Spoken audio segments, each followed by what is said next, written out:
The following is a presentation of Girard Sports Live.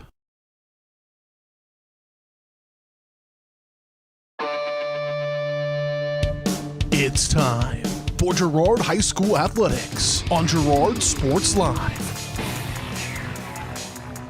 Girard Sports Live is presented by Crocan, your community technology partner. Learn more at ckt.net.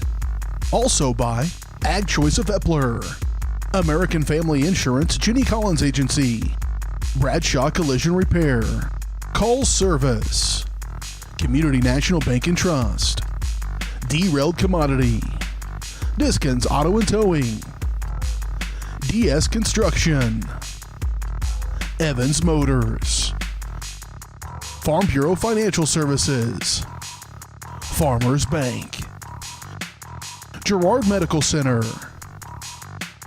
Hydrix Appliance, The Jagged Edge, GN Bank, Larrett Ceramics, Leah Smith Agency Farmers Insurance, Lehman Realty, Mathis Drug, McClellan Sanitation, Norris Advertising, Producers Cooperative Association, and Roto-Rooter. 5, 4, 3, 2, 1. It's time for Girard Sports Live.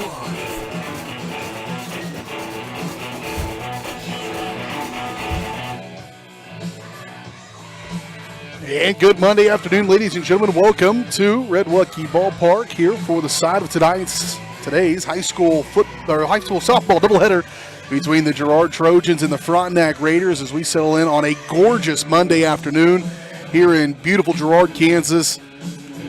In this incredible facility, it's going to get recognized here a little bit later on this evening, but going to have some softball and some baseball doubleheaders here across our network. We're here on Varsity Sports Live, over on Girard Sports Live. Dale Shireman, Jess Murphy getting cranking on baseball coming up here at the bottom of the hour. And we'll settle in for these games here tonight as the Girard Lady Trojans do welcome in the Frontenac Lady Raiders here for this big CNC clash. Always the softball CNC title runs through one or two of these schools, although the CNC, known across the state of Kansas as one of the top softball conferences in the state. And of course, my favorite as a broadcaster is no concern for scheduled start time in the softball baseball time of the year. If everybody's here and everybody's ready to go, they just start. I had about a 10-minute pregame, and now we're off and running here as we'll get things started here. And we'll go through the rest of our house cleaning duties in just a little bit. But Lexi Robinson, number 17, in the circle for the Lady Trojans. She'll be dealing here the first batter to get things started off. Heather Arnett, a very good athlete for Frontenac on all three sports. And she'll lead off the Raiders here in the bottom of this first inning in this one. Lady Trojans at 8-2. Frontenac Raiders at 6-2. And the first year for this new all-turf field. So much support here in Girard. It's been tremendous and really cool to get to see. I'm having a hard time not getting emotional if you see some of this stuff and how everybody's pitched in and been so much contribution and support for these kids. It's pretty cool. Official's going to stop play here to talk to Robinson, perhaps about pulling that foot late off the rubber.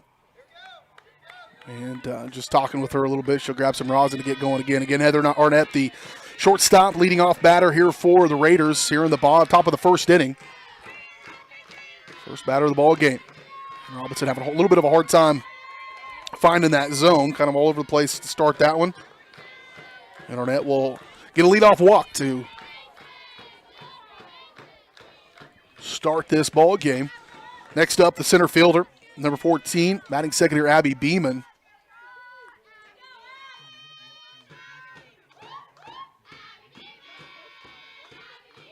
Well, here's the first one. A little high. Trying to go down to second is McGowan. She's not going to get there, but that'll hold Arnett super fast. That was going to be a tough out, even if it's right on target. And the catcher here for the Lady Trojans is Leah McGowan, and pop and let it fly a little wide. And Arnett reaches second on a stolen base. She might even look to steal third. With the control here from Robinson trying to find that zone a little bit. It's probably not a bad idea. Arnett certainly in a position to take third. Swing and a miss on the take by Beeman. And McGowan looks back Arnett. 0-2 the count. Here to Beeman. Actually 1-1 the count. That first pitch was wide and ball. So 1-1 here to Beeman. There's a deal from Robinson. On the outside edge, they're going to go down, have a shot at it. Just past it. That was a good look, good spot.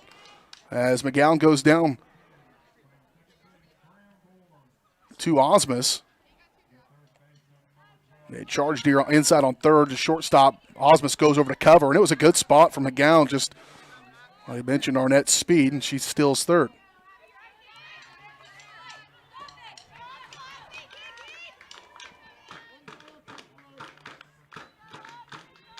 One and two the count. Here's a 1-2 from Robinson. Swing and a miss. Got her put away.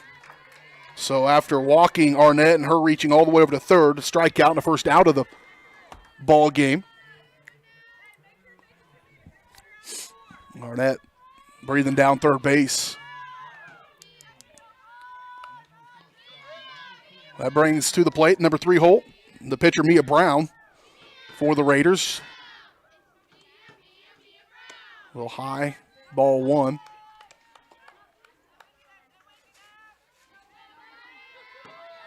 Arnett and Beeman both started things up on the left side of the plate.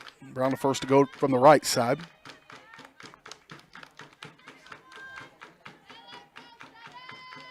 One 0. Foul back, straight back into this beautiful new net.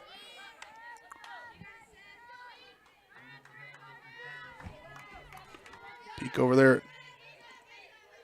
Arnett on third base. As Robinson gets ready to deal the 1-1.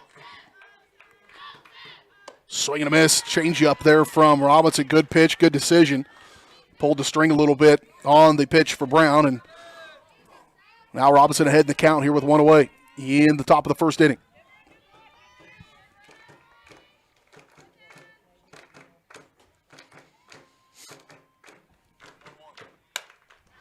Another foul ball. It's going to be out of play perhaps. They try to track it down. It hits the top rail there, and it will allow Brown to come back and take another crack at it. That was real close and closing in on that. I think I might have heard Coach Vinzi say, go catch that thing. It was right on that railing. It wraps around the entire fence. Good crowd on hand. Obviously a big ball game. Another foul out of play.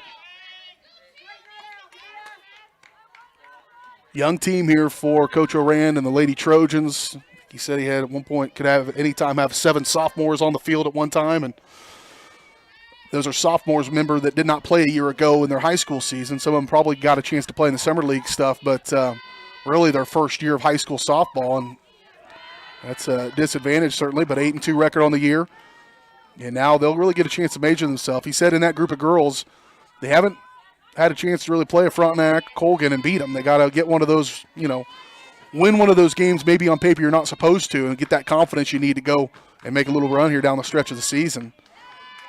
Robinson's going to have to get that control a little more dialed in as Brown has battled back. Pitcher versus pitcher here in this number 3 hole, and Brown is making her work for it. Full count. 1 away here in the top of the first inning. Walk and a strikeout here in the first 2 batters for Robinson.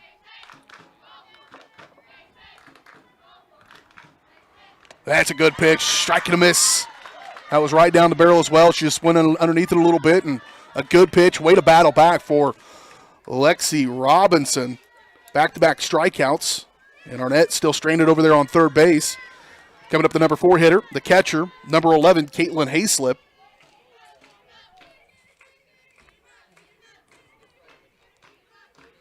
There's the first pitch, ball 1 in the ground. And Arnett really making McGowan work here back behind the plate. Pretty much every pitch, there's a little pressure coming. And you need to be aware of that and keep her in your peripheral vision the entire time because she might come at any moment.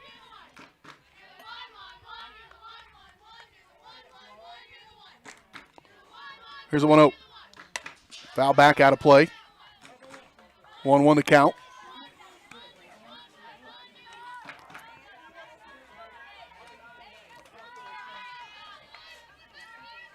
I think this first inning is pretty important for the Lady Trojans. Talking about that confidence that Coach Oran mentioned that, don't be wide-eyed. This is the Frontenac Raiders. They won a state championship. I guess essentially they're the defending 3A state champions since there was not a season a year ago.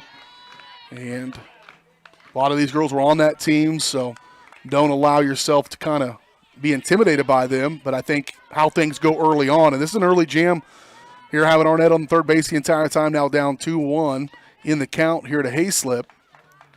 But if she can get out of this one and give them a little boost going into the bottom of the first inning.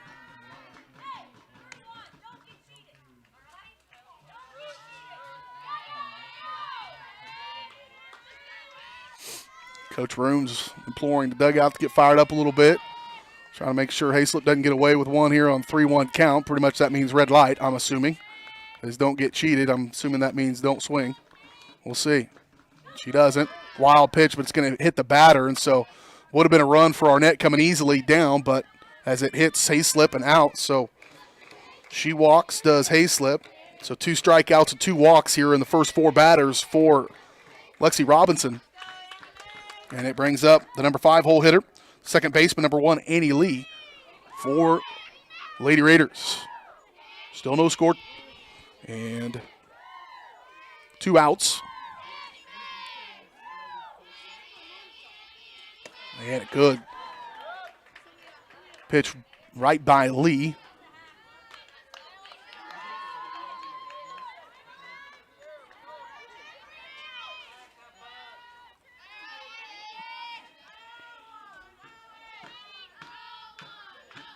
Oh, 1 the count here to Lee.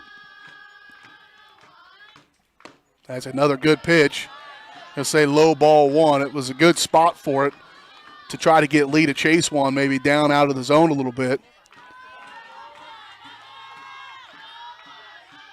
1-1 the count. 2 outs here in the top of the first inning. That one fouled back out of play, 1-2 to count.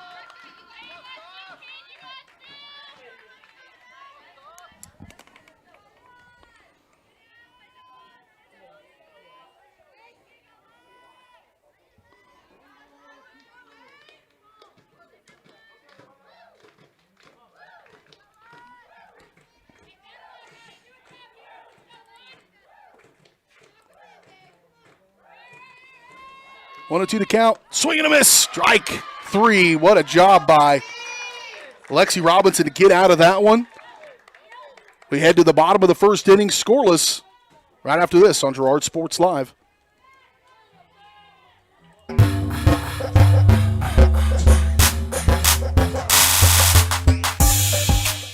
Hey, Mama. Now more than ever, Croccan is dedicated to helping keep families connected, workers to collaborate, students to learn, and businesses to continue to serve their customers, and even for doctors to treat their patients. Croccan's reliable high-speed fiber-to-the-home network means no buffering movies or grainy video conferences, no matter how many people are using it. Call or go online to sign up for the fastest and best internet in Southeast Kansas. Croccan. If you need to stay connected, you need Croccan.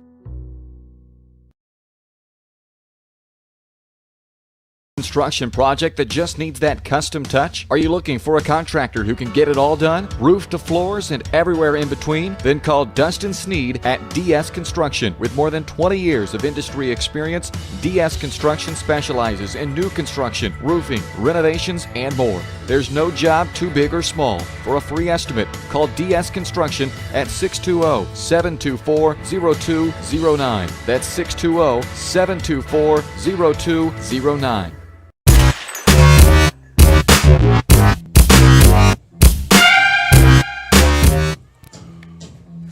Back out here in this one. We head to the bottom of the first here for the Girard Trojans and the Frontenac Raiders. BJ Harris along with you as we broadcast both softball and baseball here today. Baseball over on Girard Sports Live. Tonight, softball obviously here on Varsity Sports Live, they'll be broadcasting, live streaming the dedication over at 6:30 as well on the baseball field. And we'll have a pretty big break in between games. This broadcast will remain going, but nothing around the 6:30 hour. We'll probably take a pretty big break there. Trojans, it's going to be batting first, the shortstop, Michaela Osmus, number 22 for them. So Osmus going to try to get the Trojans on the right start here of this one after Robinson had 2 walks and 3 strikeouts in that first out. A good pitch by Mia Brown, the pitcher for the Raiders.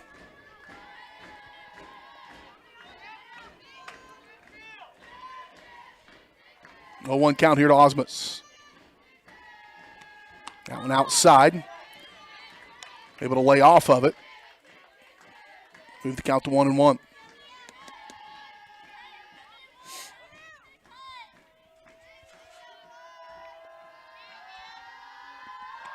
There's a good look at one. It's going to go to right field. Over to get it is Burke. Kelby Burke gets that one. A fly out for number 17, Lexi Robinson. So Lexi Robinson, the pitcher, going to come up here in the number 2 spot. It was a good, solid hit by Osmus, and that's kind of contact that, first batter up, everybody kind of sees that, hey, Mac hit one, got some good contact, got some distance on it. Means she's hittable, certainly. And you got to have that confidence going into the batter's box that you can make contact, and so far they've had that. Robinson will step in.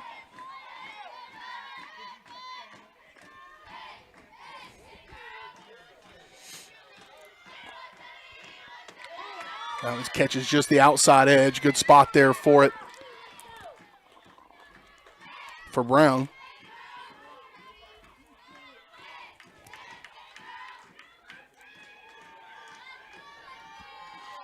Oh, 2 count here for Robinson. There's good contact again. It's going to push Burke back a little bit, kind of that same spot, but another fly out. And 2 away here for Lady Trojans.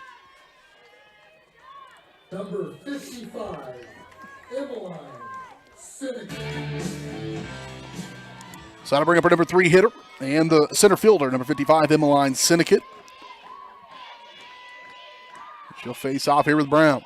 2 away. Good pitch. Outside edge, a little changeup, looked like to me. And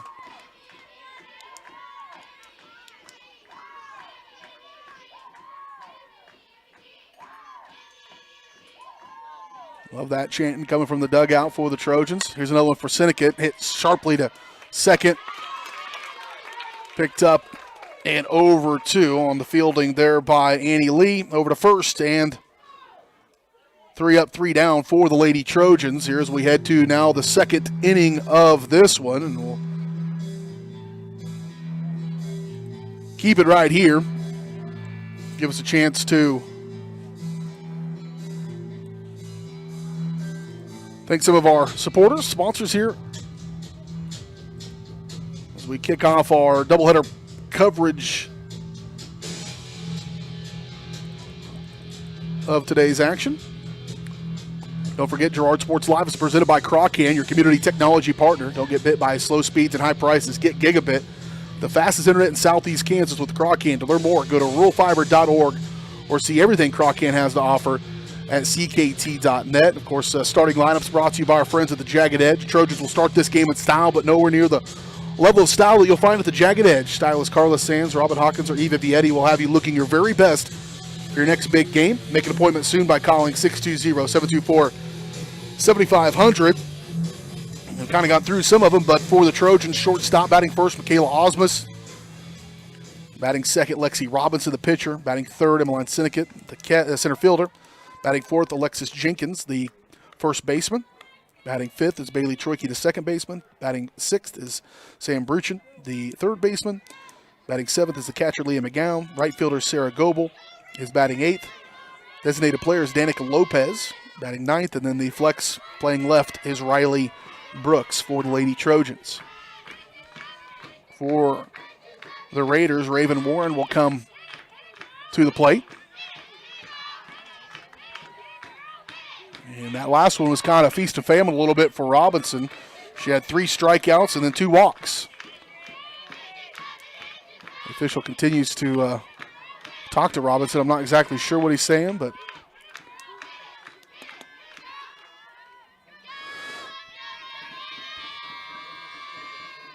Raven Warren, though he wanted to give that one a strike, she plays third base, the third baseman here.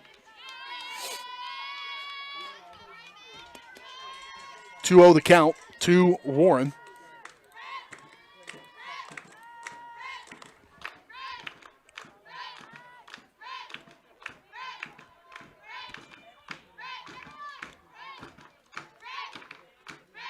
That one hot. 3 straight balls from Robinson.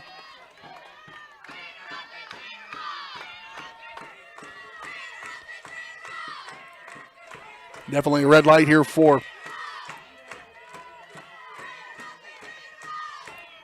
Warren. Facing against Robinson. Just got to put one over the plate. She does. And 3-1 the count.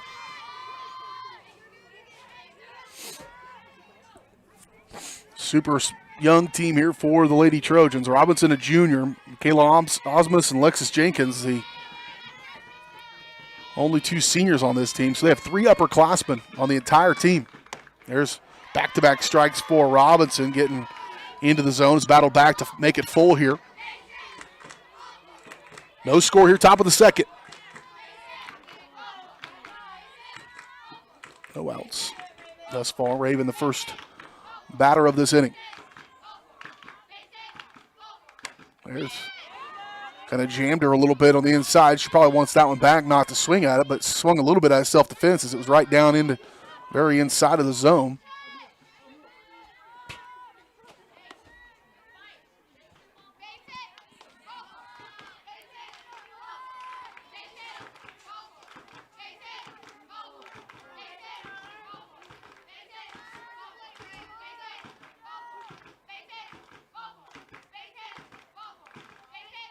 Here, these 2 battling out a little bit, catching that inside again. She rips it down that third base line out of, not out of play necessarily, but foul ball.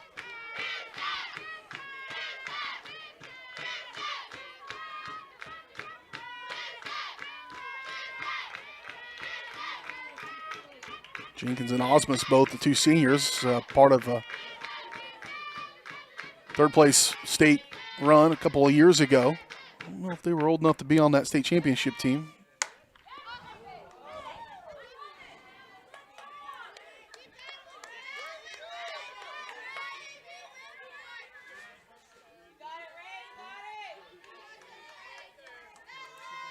Yeah, they probably should have been on that roster.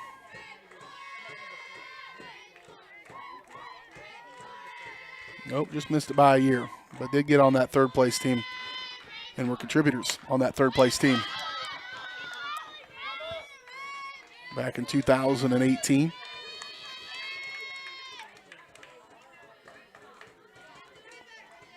Both Osmus and Jenkins played as freshmen on that team.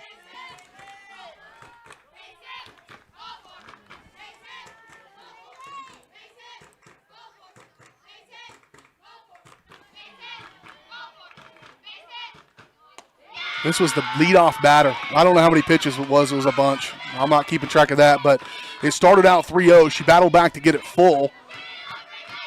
And then 2 or 3 foul balls before eventually reaching on a walk for Raven Warren. She battled hard to get that point, and so did Robinson, but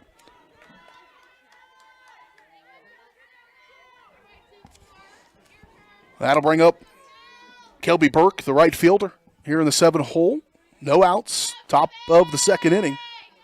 Scoreless, could switch, change up there. And caught Burke swinging. She's been able to battle back after walking. And in that first inning was walk, strikeout, strikeout, walk, strikeout is how she faced those first 5 batters. Trojans on their side went 3 up, 3 down. A couple of flyouts and a ground out. There's a chance for McGowan, down to first.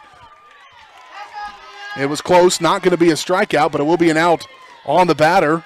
Sorry we didn't catch that. It was a good play there down the line from McGowan. She was a no-doubter.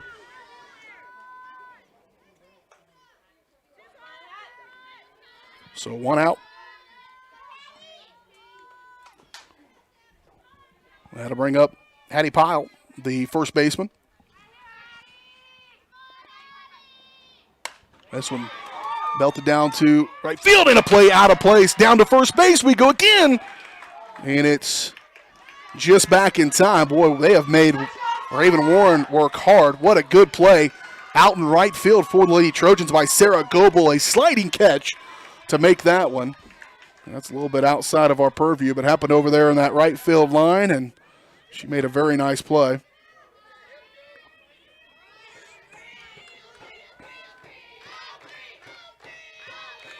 And that'll bring up Kinley Lakey, designated player.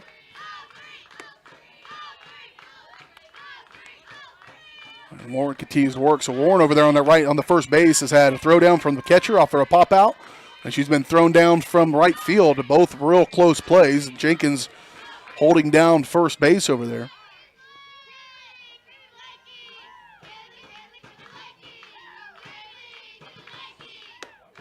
There's a strike for Lakey, so it'll even things up at 1-1. 2 outs now here in the top of this second inning.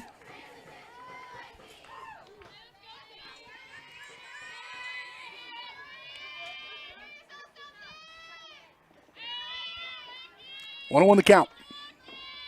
Robinson swinging and a miss by Lakey. Will move it to 1-2.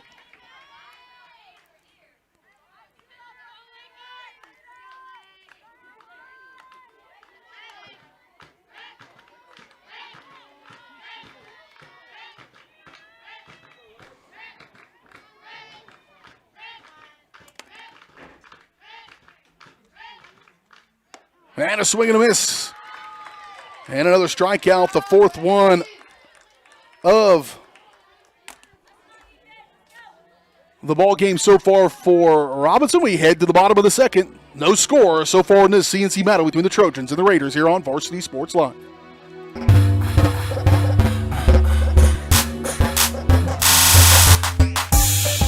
Ag Choice of Hepler is a proud supporter of Girard Trojan Athletics. Of course, Ag Choice has all the products you need to keep your crops growing, like fertilizer, crop protection products, and seed. But Ag Choice is also the first stop for keeping your livestock operation going, with a great selection of farm supplies, equipment, and quality feeds. To find solutions to all of your agricultural needs, contact Ag Choice of Hepler at 620-368-4347. Ag Choice of Hepler is a proud supporter of the Girard Trojans. I wake up in the morning, love, and the sunlight hurts my eyes. Then I look at you, and I know it's gonna be a lovely day, lovely day, lovely day, lovely day, lovely day.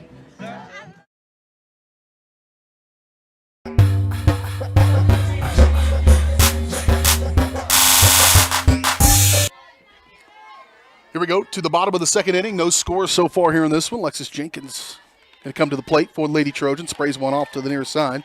Jenkins, the number 4 hitter. She's got tremendous power and tons of experience at the varsity level. I'm telling you, she was a contributor on that team as a freshman and has been contributing. Her older sister, very good catcher for the Trojans over here watching. Right down the middle over to second. Going to have to run this one out and over and out at first on a ground out to second. Number 7, Bailey Troiki.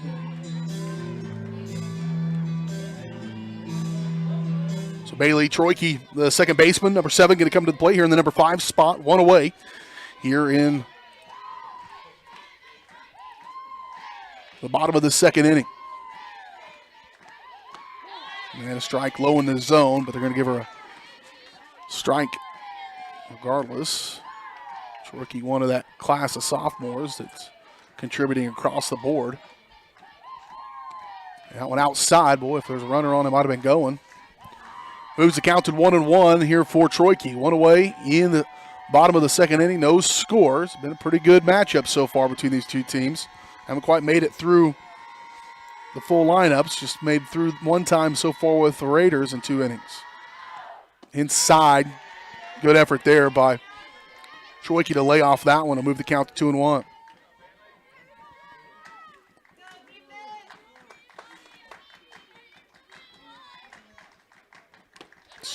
Tip that one. Foul tip, strike anyway. 2-2 the count.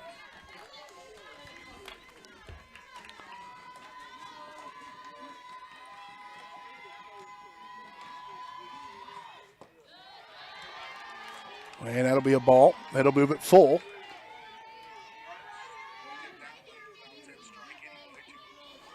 So full count here for Troiki. One away. She'll make contact, stay alive here. Bounces back, hits her in the batter's box. It'll stay full.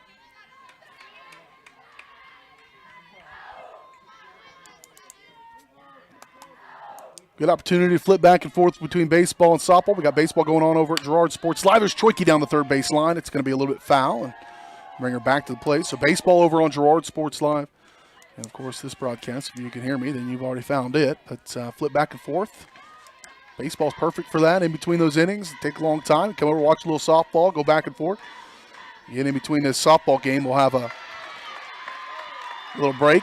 And that's ball 4 as Troiki will reach on a walk. First walk of the ball game for 16, Sam Brucher. For the pitcher. Mia Brown picks up her first walk of the ball game, but now coming to the plate is Sam Bruchen, third baseman. And we got a speedy runner over on first now, so got to work with that. Here's a fly ball in foul territory, over to catch it. And good job by Troiki to stay home. So first pitch fly out by Bruchen. Number 5, Leah McGowan. Gonna bring up the catcher, number 5, Leah McGowan, for her first at-bat of the ball game. Again, don't want to squander the opportunity with Troiki. She's got some wheels over there on first base. And McGowan, that's going to be strike. Again, low in the zone, but strike 1. 2 outs here in the bottom of the second inning.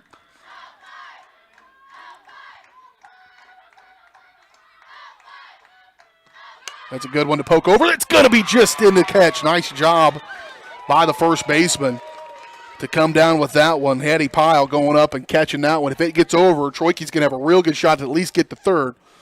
But it will remain scoreless. We head to the third inning. We're back in 1 minute. You're watching Trojan softball on Varsity Sports Live.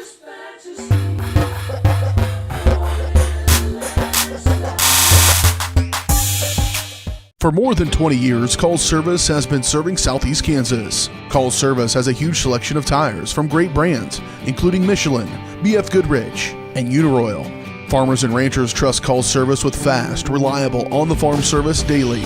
Plus, Call's is the first stop for lube and oil changes in Girard. Get back in the game with a stop at Call's Service. Check them out online at callservicellc.com or call 620-724-4121.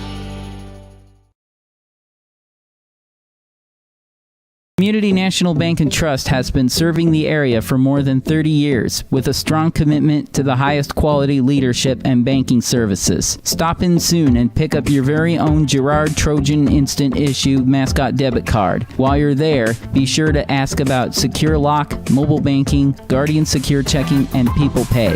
Learn more at mybankcnb.com. Community National Bank and Trust is a proud supporter of Girard Schools. Member FDIC. Go Trojans!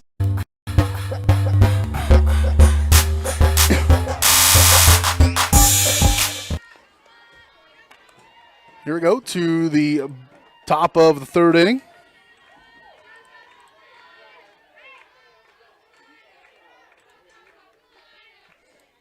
Yeah, pitch high and inside to Heather Arnett, her second at-bat of the ball game. She reached on a walk in her first at-bat to start this ball game off. Stole second, stole third, but into the inning stuck on third.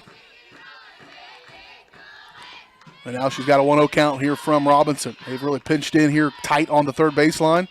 Trying to slap hit that one and off the netting and back in play. This extended netting from what this used to be is probably saving a ton of people running around. Basically every foul ball got out of here. And now with this taller netting, they don't have to worry about that as much. 1-1 the count here to Arnett.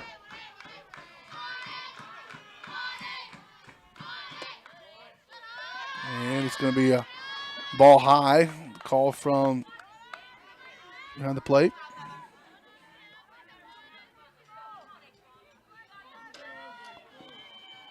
Two and 1 to count now for Arnett. First batter of this third inning. So we head to the top of the third here. There's a slap hit down third baseline. Foul ball, 2-2.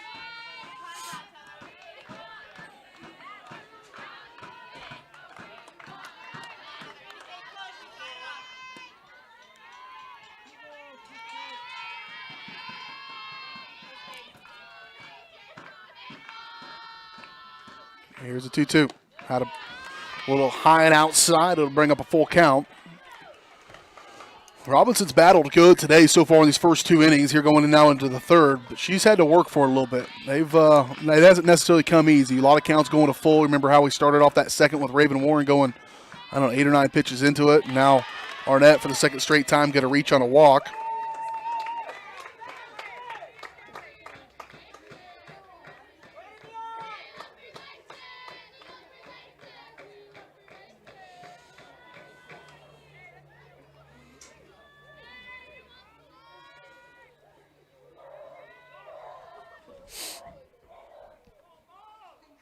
So Arnett reaches on a walk.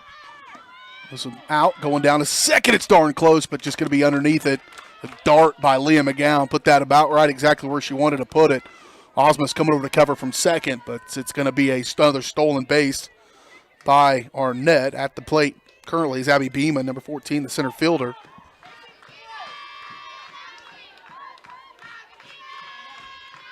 And the first pitch was a ball. Ball 2.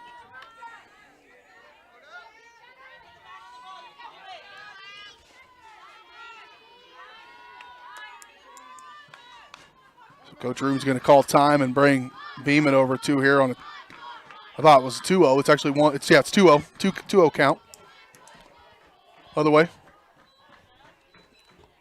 Nope. 2-0. 2 balls, no strikes. There we go.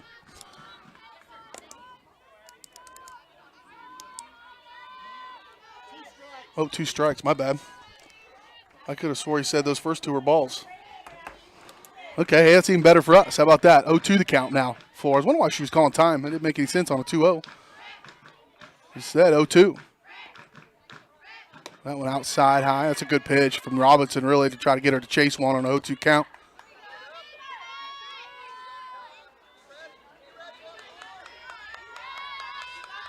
So now count moves to 1-2. Still scoreless.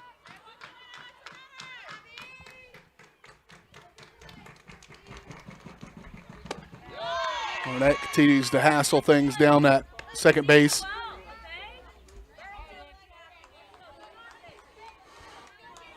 Counts even out now, 2-2. Still no out here in this third inning as well. Arnett was lead off. There's a swing and a miss. Back-to-back strikeouts for Beeman in her first 2 ABs. And now to bring up the pitcher, Mia Brown. Brown struck out the last one, but she made her work for it. Went deep into that count and fouled off quite a few before eventually striking out.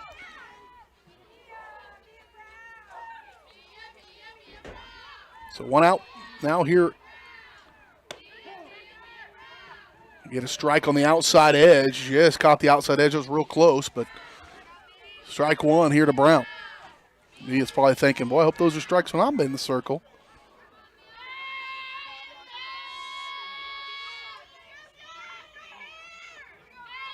Here's the 0-1.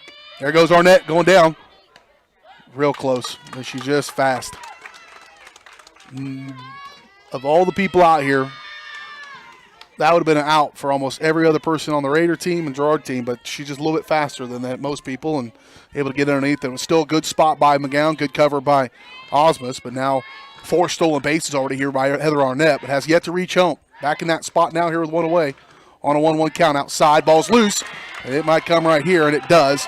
That's where that base stealing is so big for her to go get those first 2, and the Raiders will take An early 1-0 lead here in the top of the first with one away.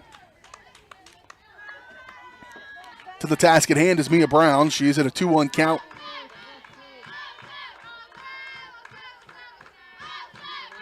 All started with a walk of Arnett.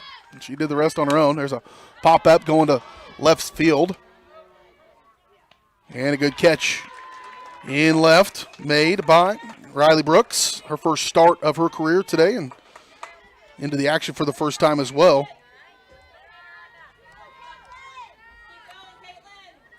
So 2 away now here, but the damage has been done so far. As the Raiders take an early 1-0 lead. Sun's kind of peeking out, in and out of the clouds a little bit. Beautiful day. First pitch ball a little outside.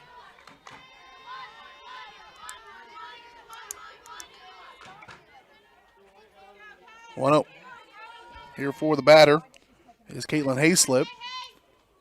That one's inside on Hayslip. Hayslip walked on her first at-bat and remained stranded as Annie Lee struck out the very next batter. 2-0 count now here for Hayslip. There's a hit just on the far third base line.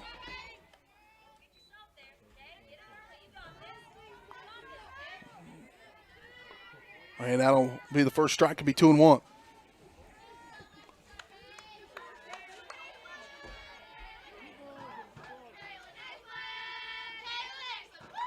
Here's a 2-1 Hayslip. High. Ball 3.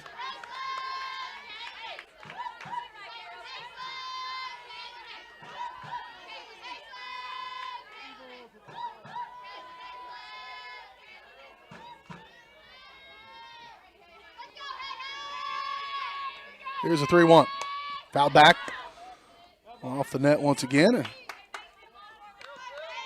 moves it to a full count here. 2 down. 1 run is scored here in this third inning.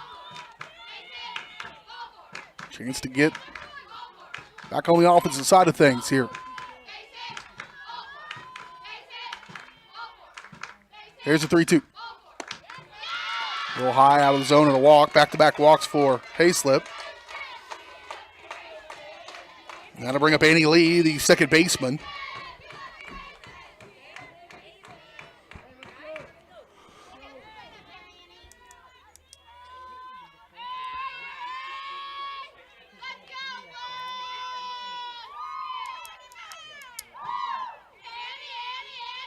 Swing and a miss by Lee. Lee struck out to end the first inning. Now she's staring down at here in the third.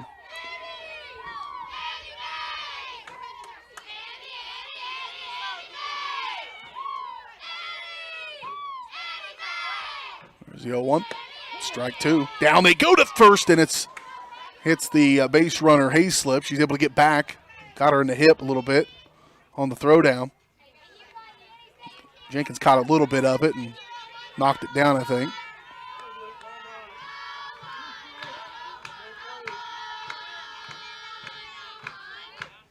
Go to the count here for Lee, and a good pitch there by Robinson. Changeup ended up a little high in the strike zone, and Lee able to stay off of it. Move the count to 1-2.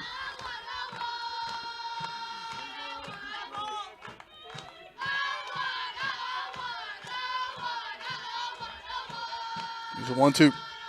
Hit center field, back it goes. Senneke's there, and over her head, it's going to drive in at least one for Hayslip on an 0-2 count. Nearly get back to her. She got off second base, but it's an RBI double to center field by Annie Lee. Man, way to battle back in that one for her. Not ideal for the Trojans, but I thought she was pretty much dead to rights. She struck out in her first at-bat and gets a good contact. Fairly well played by Seneca, but it drove her all the way back to the fence, and I'm not sure if she knew if it was going to stay in play or not. And it does fall behind Seneca. Now a 2-run third brings up Raven Warren, who, I don't know, took 9 or 10 cracks at it in her last at-bat. Eventually, she did walk to lead off the second inning. But This is the sixth batter of this third for Robinson. It starts out with an 0-1. That one a little low and away, or inside rather. It's going to bring up a 1-1 count.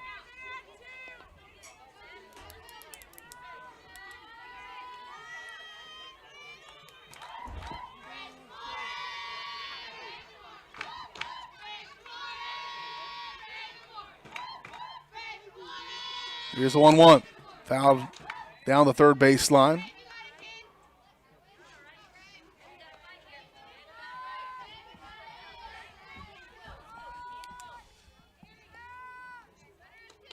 One and two the count for Raven Warren. Robinson trying to get out of this inning with minimal damage. Keep things within striking distance here in the third. Strike just missed the outside edge. It was real close. Those have been strikes at times, but maybe just a little bit high. And it'll even things up at 2-2.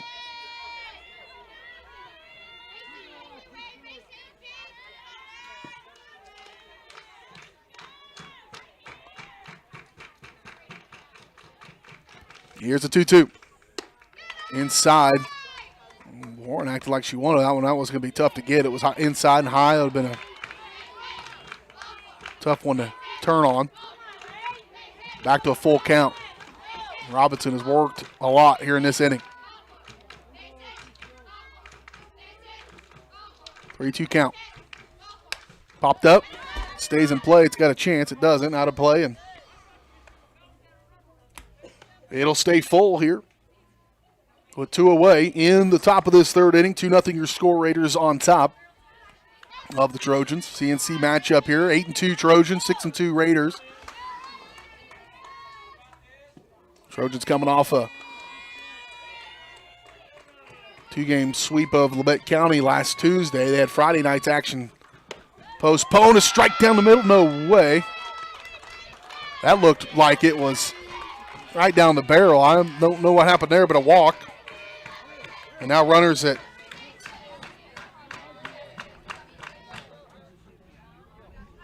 coach gets chastised for talking to her kid before without calling timeout, I guess. I don't know. Two coaches kind of grin at each other and move on. Two runners on first and second, two away here. And foul back right down Main Street. Summit or St. John, pick your Main Street, Girard, but that came right at us. 0-1 the count here for Kelby Burke. Burke pop up to the catcher. A little foul tip right back at McGowan in her first bat. Now back-to-back foul tip straight back at us. It'll be an 0-2 count. Robinson trying to survive.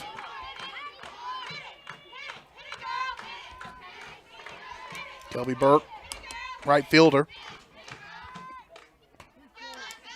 0-2.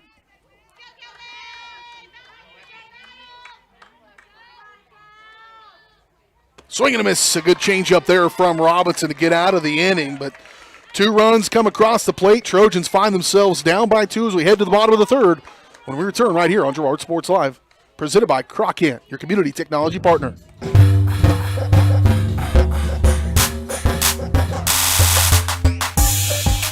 This is Greg from the original home location of Derailed Commodity in nearby Brazelton, Kansas. Our home location includes the warehouse for our company's 16 other stores, allowing us to feature a huge selection of furniture at outlet prices. We also feature by far the area's largest in-stock selection of carpet and floor coverings, and the absolute lowest prices on mattresses. We're your source for lodge-style rustic furniture for homes and cabins. So come see us at our large facility in Brazelton, your destination for outlet pricing.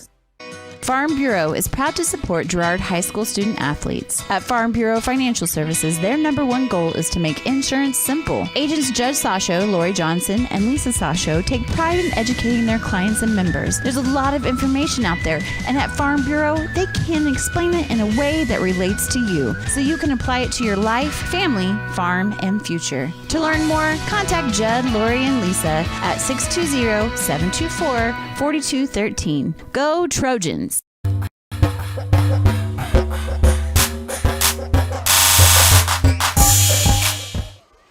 We head to the bottom of the third inning. Trojans down by 2 runs.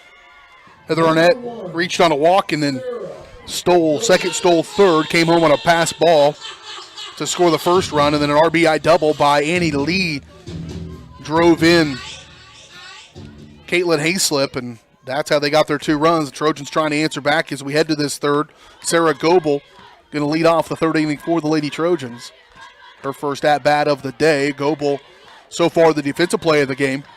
Out in right field, a sliding catch just outside the foul territory. And probably get a chance to see that one later. Jacob Leonard came up here and grabbed the rosters and said he got a good shot on that one from KOAM. And he's one of the good ones. Glad he came out to cover this action. They don't always get those sports directors to come over here, but boy, how could you not? What a great atmosphere, good crowd on hand, beautiful facilities, and beautiful day. Fouled out of play by Goebel, and that'll make it 2-1. She'll look back for Coach Benzie, give her a little advice.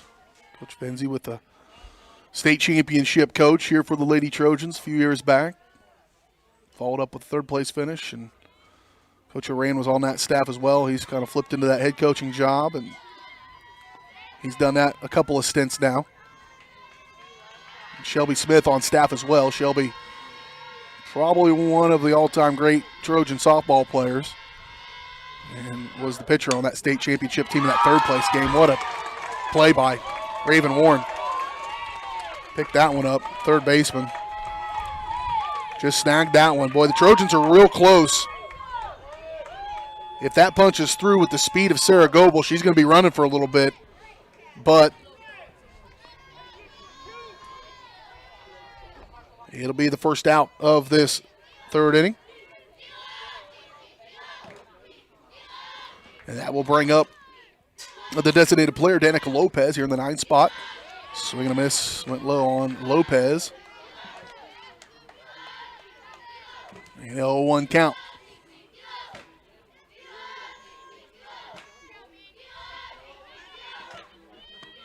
Swing and a miss by Lopez. And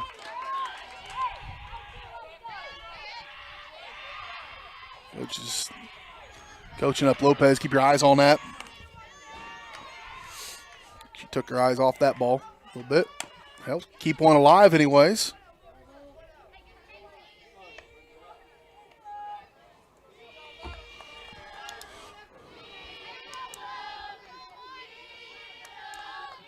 Oh, 2 count now here for Lopez with one out here in the bottom of the third. That one outside. Oh. They're going to say it was a strike. And so a strikeout there for Lopez. So Osmus will come up the leadoff batter. Her first at-bat, she flew out. So 2 away here in the bottom of the third inning.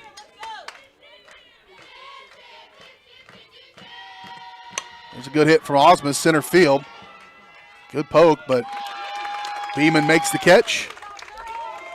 And that's the way the third will end. We head to the fourth. Trojans down by 2.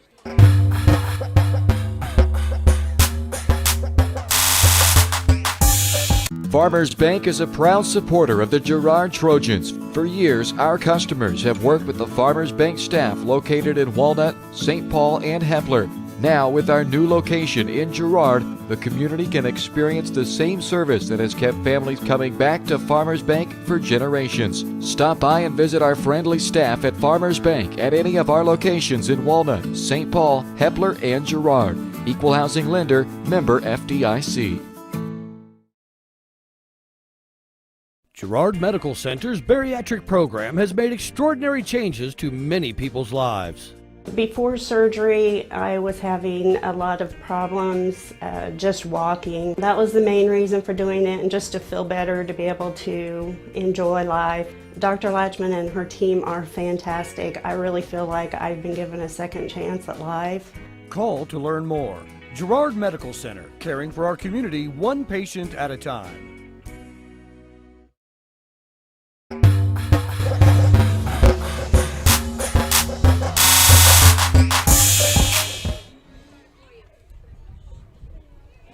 Here we go, top of the fourth inning. Trojans down by 2 as the Raiders come to the plate. First 3 up, it'll be Hattie Pyle. The 8-hitter, number 9, Kinley Lakey, and then back to the top of the order for Heather Arnett. She's got one of the 2 runs scored, does Arnett. Hattie Pyle probably took the Trojans out of scoring position with a nice snag on first base a little bit ago and kind of kept a rally from maybe getting started. Robinson's struggled at times to kind of find that control. She's trying to bring it all and not really consistently in one spot or the other, but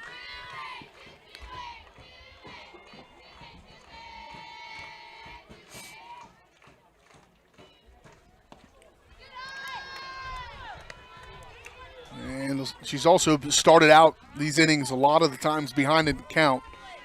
And any pitcher will tell you it's pretty important to stay ahead in the count, dictate the terms of things, and don't have to always be battling back. It just takes more energy and makes things fall apart. There's a good grounder, a little bit mishandled. Over though it goes, and that's going to be an error. Hattie Pyle going to reach on an error. Bruchin down the third base line. He was charging it and was in position, just didn't get a very good clean handle on it. And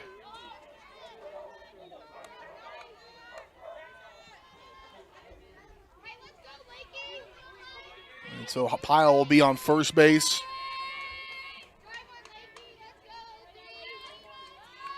And a bunt laid down. Here comes Bruchin. This time over to first. Falls down, catches their feet in the turf, but makes the play regardless. And that's good for her to battle back like that after the play she just had a moment ago, to have the confidence to come back and finish that play. So 1 away. That does move the runner, Pyle, over to second base. And that'll go back to the top of the order with Arnett. Pyle on second. And slap going down third. Got a chance here. McGowan down, and it kicks it out of her hands. Good play by Pyle to get underneath that one. Kind of got away from McGowan a little bit. Took her a little longer to get over there, and that was an opportunity for the Trojans. But again, just underneath it. So now Arnett at the plate. 1-0 count to her, and a runner on third.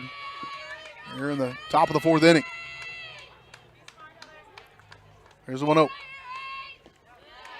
1 away. Arnett's reached twice on walks, and she's got 4 stolen bases already here in this first ball game.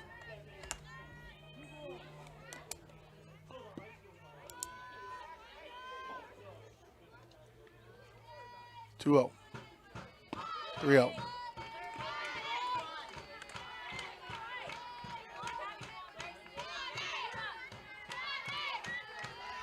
Coach gave her the red light. I think she wanted to swing away, and she said, we need you on base. So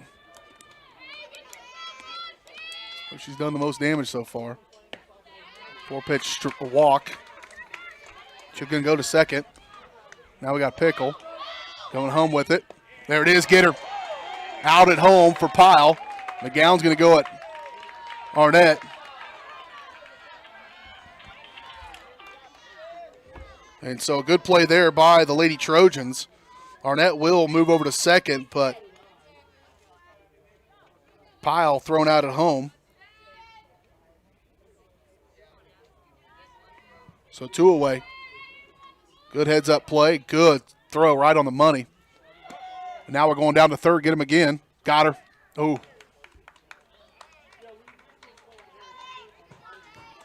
Pretty close. Arnett, again, speedy down there, steals third. And now runner again in third, on third base.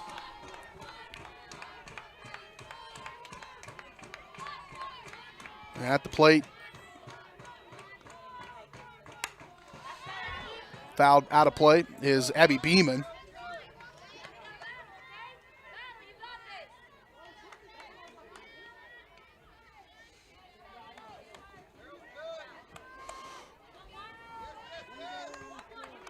So 1-1 the count here for Beeman. Beeman, strikeout in her 2 at-bats so far here today. Ball low and away. Ball 2.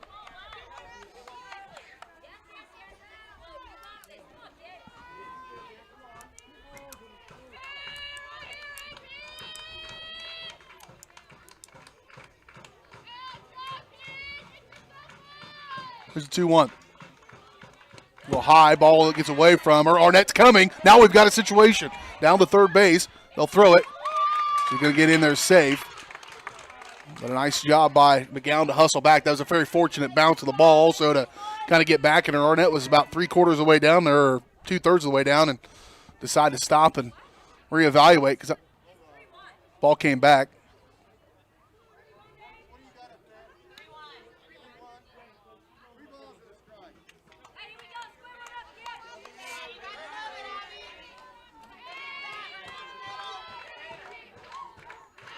Here's a 3-1 count for Beeman.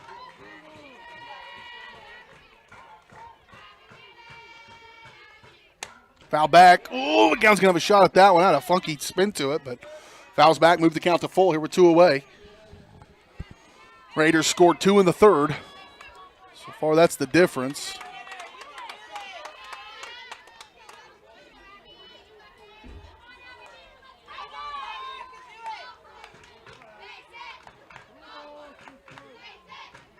Three-two count here for Beeman. Robinson delivers. Swing, flat tip, caught, and it. So they'll get out of there without a run, giving up. In the top of the fourth, we head to the bottom of the fourth. Trojans trying to get 2 back. Right after this on Girard Sports Live.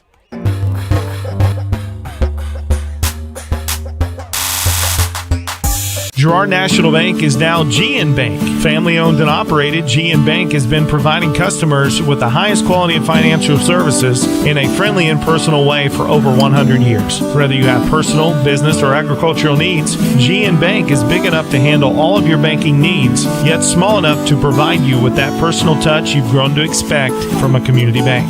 GN Bank, a proud supporter of the Girard Trojans. Equal housing lender, member FDIC. Learn more at gn-bank.com.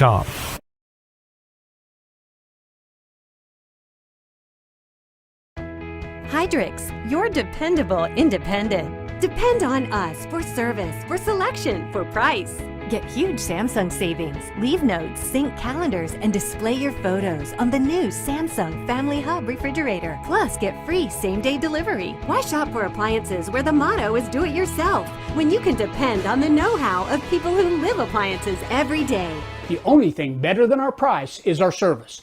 Hydrix, Fort Scott, and Girard.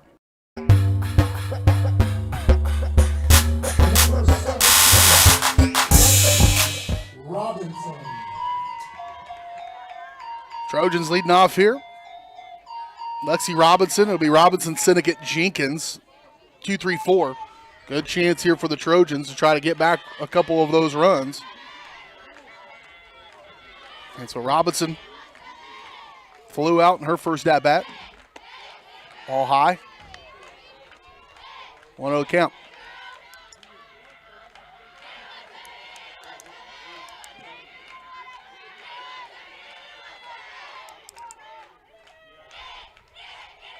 There's a 1-0. Low. Ball 2. No, they give him a strike on that one.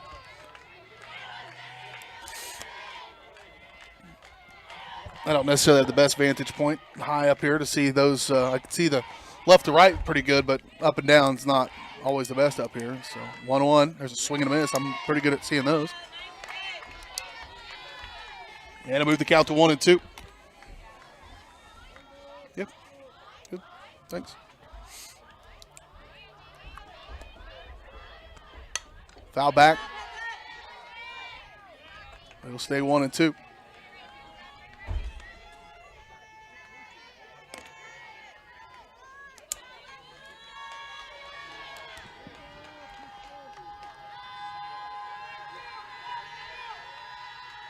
One, two, 2. Robinson, good job staying off of that one. And it'll even things back out at 2-2.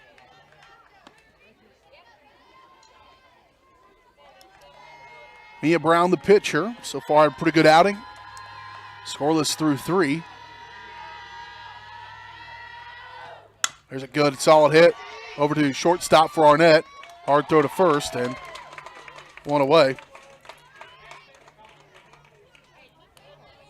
Number 55, Emmeline Syndicate. Emmeline Syndicate coming up. She ground out in her first at-bat. On a 1-2-3 first inning for the Trojans. One away here in the fourth. There's a hit down third base. Warren over to first. And fundamentally sound here are the Raiders. Trojans making contact. That brings up the cleanup hitter, number 2, the first baseman, Alexis Jenkins. Ground out the second in her first at bat. Lead off the second inning. You're trying not to close out the fourth.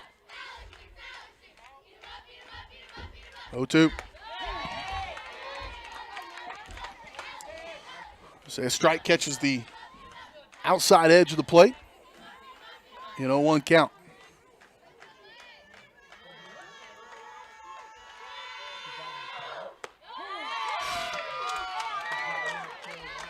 I don't know about that one. Alexis didn't believe in it either. 0-2 now count to her. That was pretty generous outside. This one inside, jammed her a little bit right at our net. She'll catch it over to first, pulled her foot but got it back, and 3 up, 3 down. All on the ground. All on the second left half of the field, but we head to the top of the fifth. Trojans down by 2 after this on Girard Sports Live.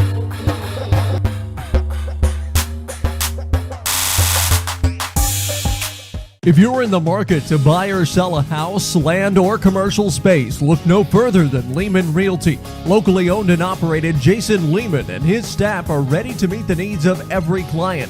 When it comes to your listing, you can trust that Lehman Realty will take the time to get to know you and your property. Lehman Realty is a proud supporter of Girard Trojan Athletics. Learn more at www.lehmanrealty.net or call Jason at 620-724-8020. Mathis Drugstore Incorporated has a proud Girard history of more than 50 years. Glenn and Karen Mathis took over the store in 1983 from Glenn's father and have been providing outstanding customer care and service since. At Mathis, they know their customers by name and value their support. Primary goal is to provide fast, accurate, friendly service. Mathis is a full-service pharmacy that accepts most insurance plans and supports competitive cash pricing. Mathis Drugstore, a proud supporter of Girard High School student-athletes.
McClellan Sanitation is a proud supporter of the Girard Trojans. McClellan Sanitation is also proud to have been serving Girard and the surrounding area for decades. McClellan Sanitation offers residential, commercial, and roll-off services. As a locally owned and operated company, owners Dave and Candy McClellan and their employees are dedicated to providing the highest quality customer service. To learn more, call McClellan Sanitation at 620-724-8486. McClellan Sanitation wishes the Girard Trojans the best of luck this season. Whisper a phrase into a person's ear, then pass it on to a group of people. Notice how the message changes by the time that the last person hears it? In business, consider word of mouth in the same light. What people say may turn into something different than you would like it to be. It can't be controlled. That's why Norris Advertising provides proven ad solutions through radio, billboards, and digital sign sales, allowing your message to be controlled by the person that knows your business best. You, Norris Advertising, a proud sponsor of Trojan Athletics.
And that will bring up Danica Lopez, the designated player. She'll foul one off the backdrop.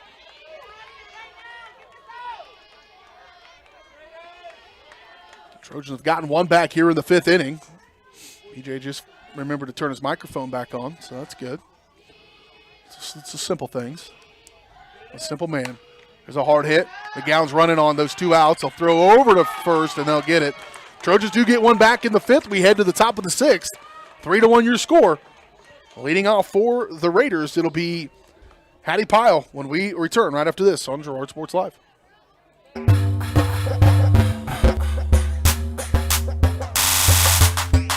The Producers Co-op Farm Store is committed to making your life easier by supplying you with the things you need for your farm and home. As always, the Producers Co-op Farm Store has a great selection of farm and ranch supplies, including pet supplies, ranch and corral building supplies and equipment, automatic waterers and feed bunks, tack, dog food, pet and animal health supplies, workwear, boots, and much, much more. Come in and check out the great deals on lots of new merchandise as well. Proudly serving Girard and the surrounding area, and proud to support the Girard Trojans.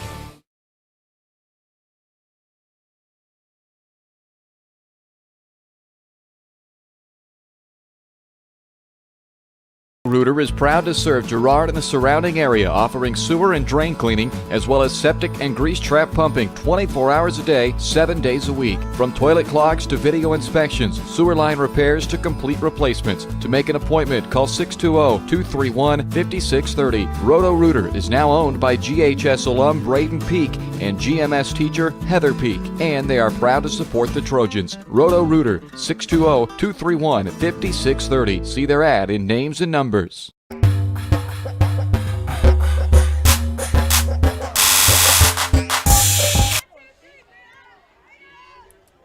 Back out here to Red Wucky Park, Trojan softball field. BJ Harris along with you. Girard Trojans hosting the Frontenac Raiders here in the CNC softball doubleheader here in the first game of things. 3-1 your score after 5 innings of play. We head to the top of the 6th. Hattie Pyle, the first baseman, going to be at the plate. She'll foul one straight back. Pyle fly out to right field and then reached on an error in the 4th. Stole and got into scoring position, but was ultimately thrown out at home to save a run getting scored. The Trojans get one on a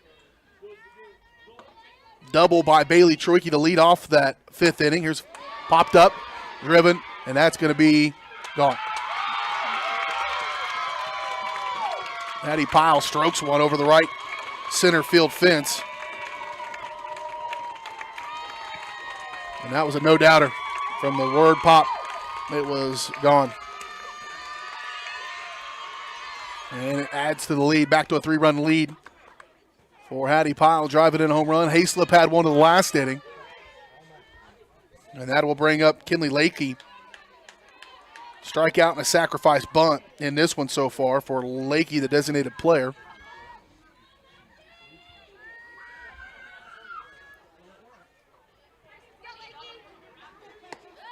First pitch high, ball 1.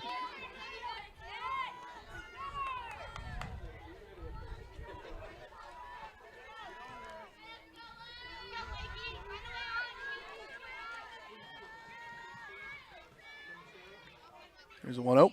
Inside, ball 2.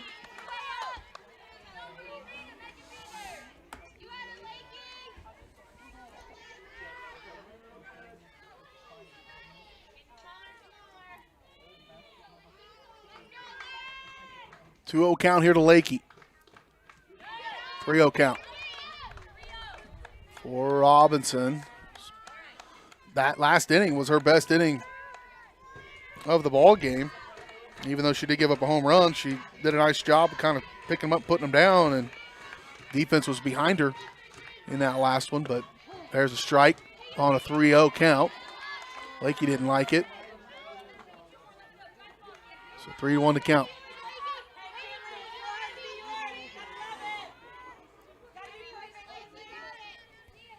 Here's a 3-1. Right down Broadway once again. It'll be 3-2.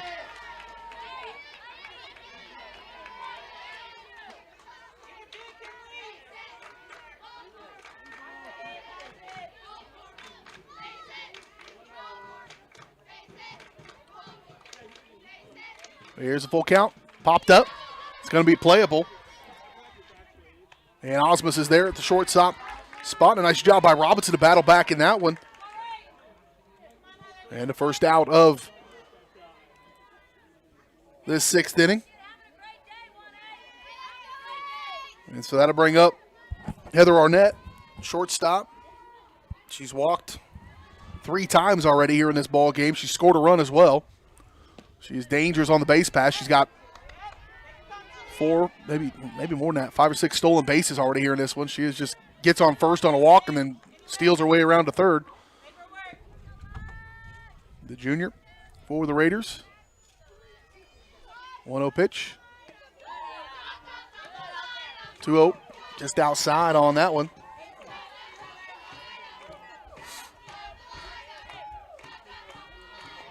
Robinson, I think, a little bit intimidated by Arnett. She doesn't want to give her anything to hit, and I'm not sure. I think you go right at her now. You've given up a couple overruns. Get that out of your system and go right at her.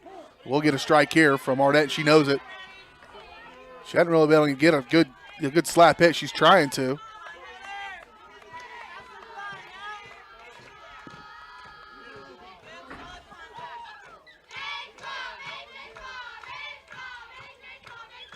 Two-one count. That one high. Ball 3, 3-1 to count.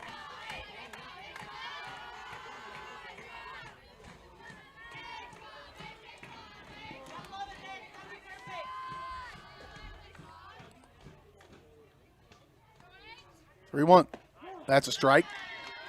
And put things to full. She's had a lot of full counts tonight, has Robinson.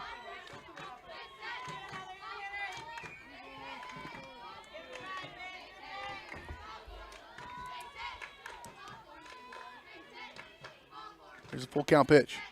Fouled back.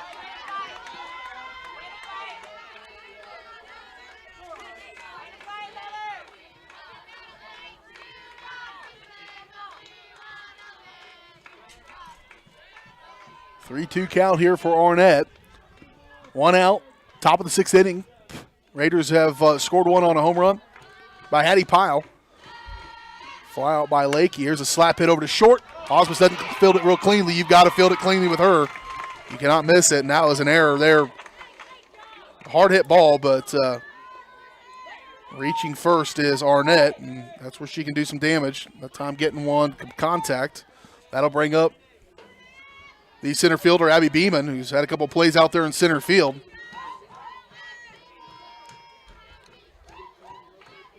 Three strikeouts, though, so far from the plate here for Beeman. There goes Arnett. Now she's going to be able to go to third on a bit of a throwing error by McGowan, and just missed that one a little bit. Probably should have been caught. It was going to be a tough play out there at second. I'm not sure he was coming across, probably Osmus, but that was probably inevitable anyways. So just sped things up a little bit. Now Beeman with runner at third for the Raiders, and Arnett.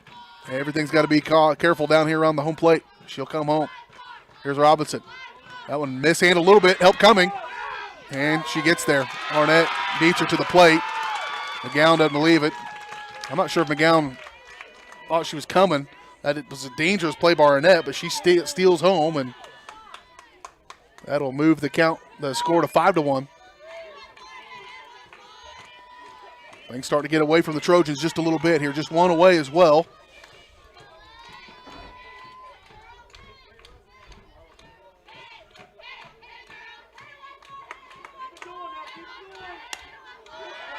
There's a pop-up out of play.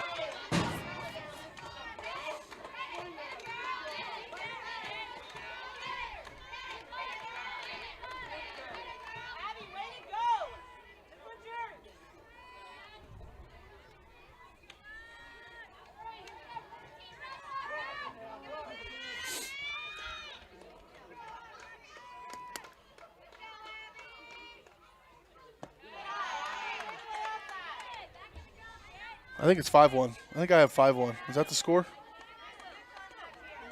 I think it's 5-1.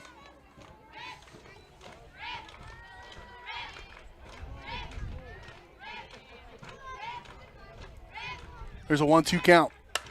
Right back at Robinson, right down the barrel, and Self-preservation took over there just a little bit.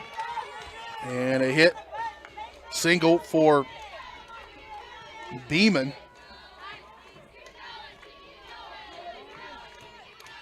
Her first hit of the ball game, 1 for 4 now on today, and that'll bring up Mia Brown, the pitcher. Strikeout, fly out, strikeout here in her first 3 bats.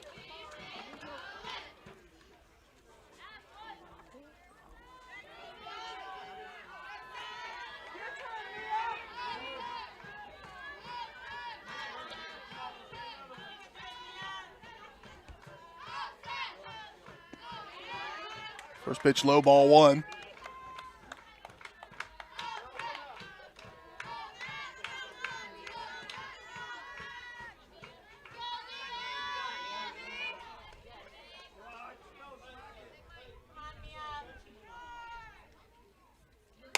That one, high fly ball, shallow center field. Sinek gets over, and she makes the play. And 2 away here in the top of the 6th inning.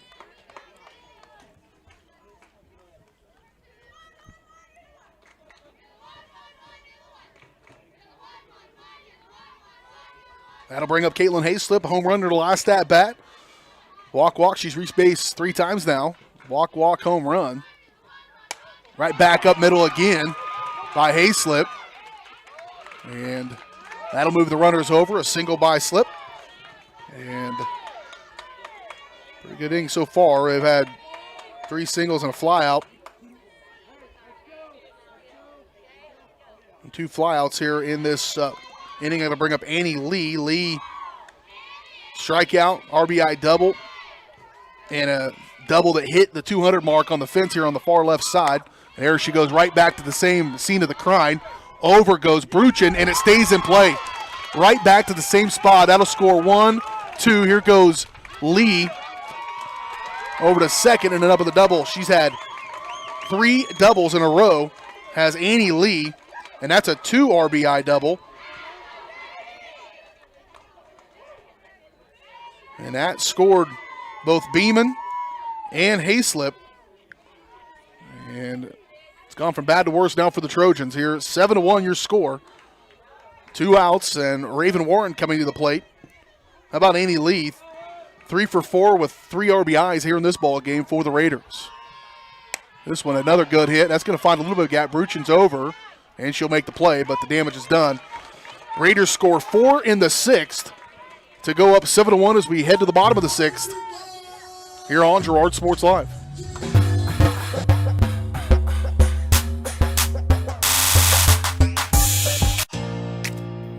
Here at Farmers Insurance, we want all of our students, faculty, and staff to know that we're cheering you on. This year, we would like to spotlight a student or staff member of Girard Schools as part of our weekly Girard Sports Live broadcast.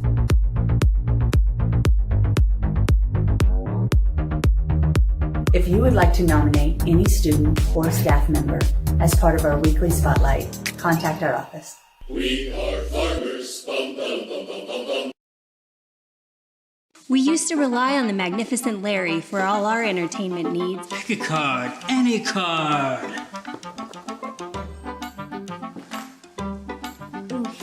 Mom! But now, we've got Craw-Can high-speed internet to keep us entertained. Now with Craw-Can gigabit speed, we never lag, buffer, or even have a data cap. Our kids can even play their favorite online games with their friends. You don't need a magician, you need Craw-Can.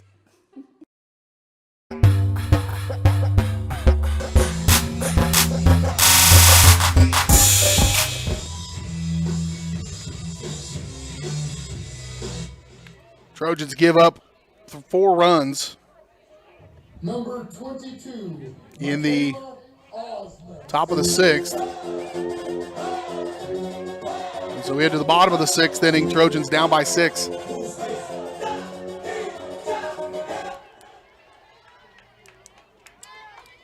That'll bring to the plate Michaela Osmus. Pair of flyouts here in this one for her. There's one. Boy, that was a chance for one there. That was a real hittable ball. Just caught her on the inside a little bit. Fouled away 0-1 the count now for Osmus.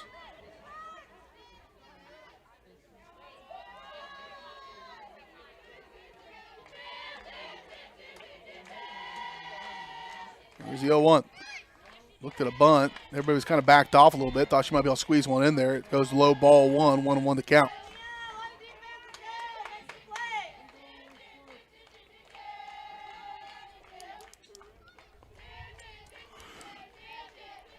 Here's a 1-1.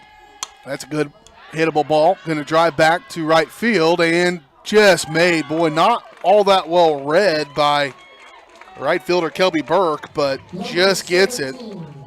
Lexi Robinson. Mack is hitting the ball well, just hadn't been able to get one out of there, and one away here for the Trojans.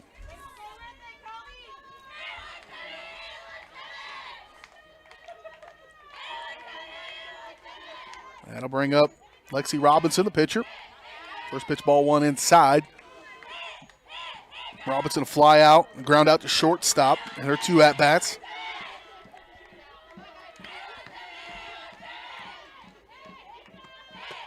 Thought about one, it got a little high in the zone, and able to lay off of it was Robinson. It'll be 2-0.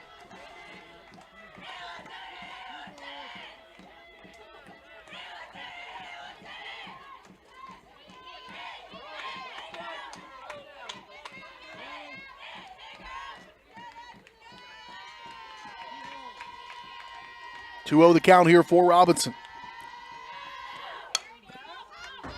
Contact, foul ball out of play. It'll be 2-1.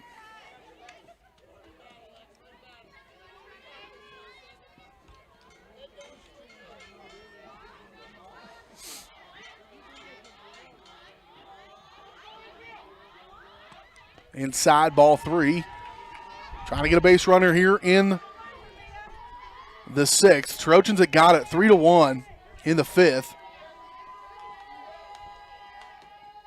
When Bailey Troike led off with a double, moved her over to third. And then a single by Leah McGowan scored Troike. Got it to 3-1. Looked like it was a chance to start a rally. Raiders able to get out of that inning. And then they put some damage on them in that next one at a ball 4. And Robinson will reach on a walk. And we got a runner on first with one away here in the bottom of the 6th.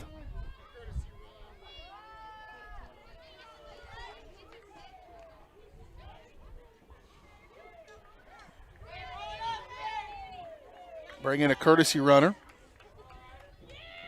Hannah Bailey going to come out and run for the pitcher, Lexi Robinson. And that'll bring up Emmeline Sinnekit. Ground out to third in her last at-bat. Just got through.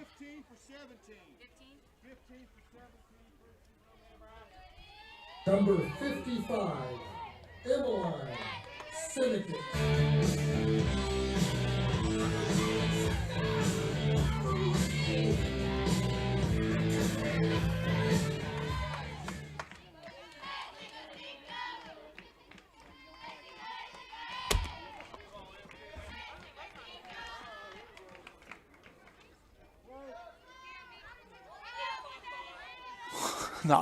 Not in a hurry to get this one underway. Sinnekit, they throw it down. Boy, just getting back in time was Hannah Bailey. Courtesy runner over on first base.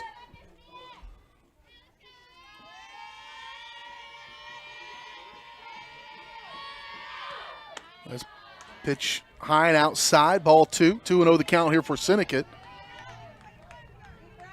Bailey, one of the freshmen.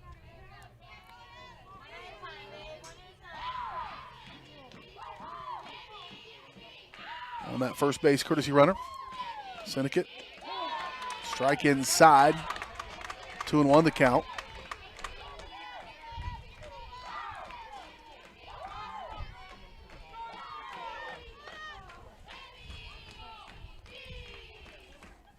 Here's a 2-1. Ripped down the third baseline. It gets past. Brooks, they'll hold up. Or Bailey, rather, they hold up on second, but a single down the third baseline for Sinnekit. Gives them a little ray of sunshine here. Now runners on first and second with your cleanup hitter coming. Alexis Jenkins, a ground out to second, a ground out to third in her first 2 at-bats in the second and fourth innings.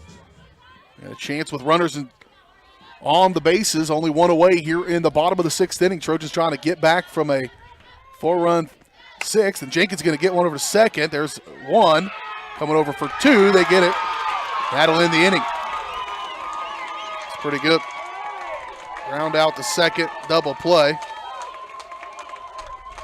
And that's how they end the sixth inning. We head to the seventh. Trojans down by 6.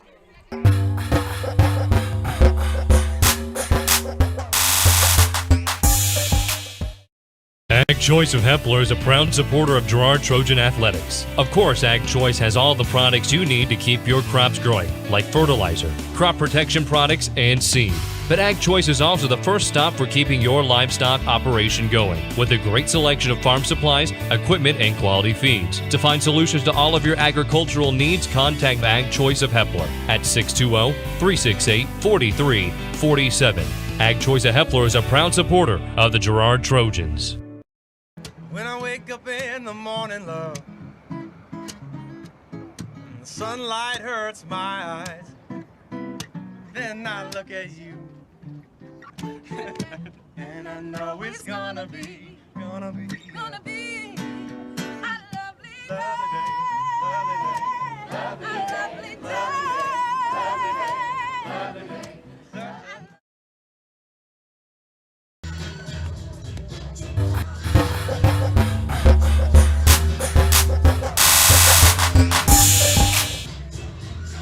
7, 8, 9 hitters come to the plate for the Raiders. It'll be Kelby Burke, Hattie Pyle, Kinley Lakey for Frontenac.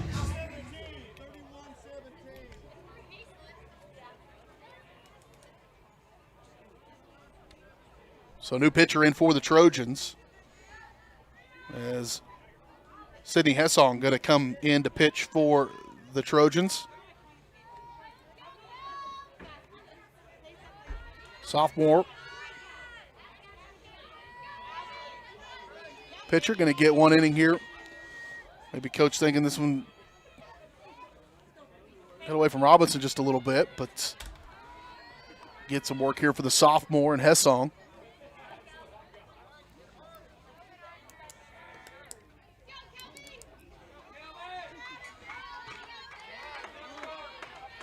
That all started with courtesy runner initially to get her out, and then a new pitcher, lefty.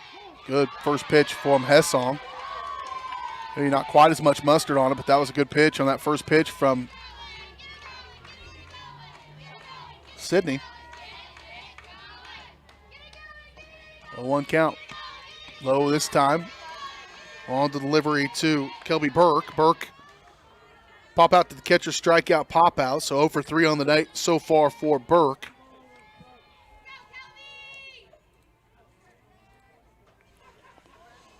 1-1 the count. This one right down to first base and a fair territory, 1-2. Once again, at the conclusion of this game, we'll keep the broadcasts going, but we'll have a pretty big break in between games as they will head everybody over to the baseball fields for dedication ceremony, and then we'll come back and get things going for game number 2 of our doubleheader. Swiftly hit down first base line. Good fielded ball by Jenkins, and 2 away, or 1 away rather, here in the top of the 7th inning.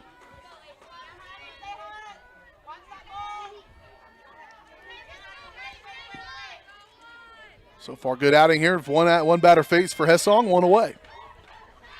And it brings up Hattie Pyle, who drove one over the fence in her last at-bat. Really hard hit ball, a no-doubter. And 1-0 the count for Pyle.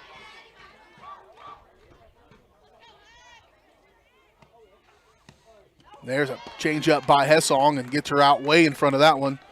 1-1 the count.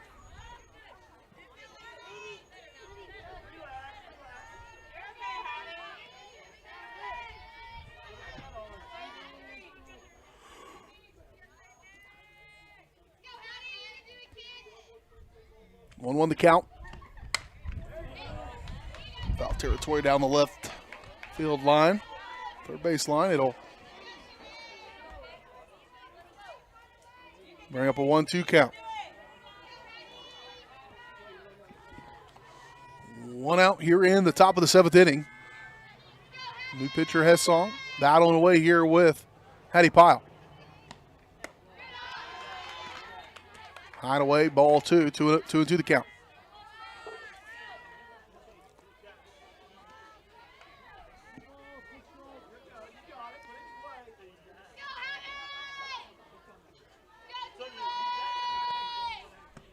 There's one. Hit the batter.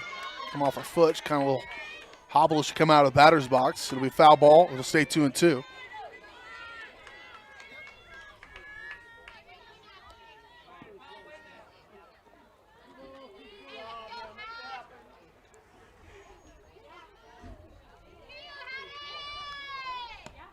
Swing and a miss. Dropped it. They'll go down to first just for good measure. And 2 down here in the top of the 7th.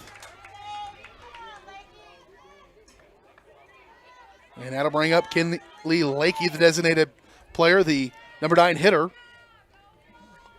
Strikeout, sack, bunt, and a flyout in her 3 ABs in this one.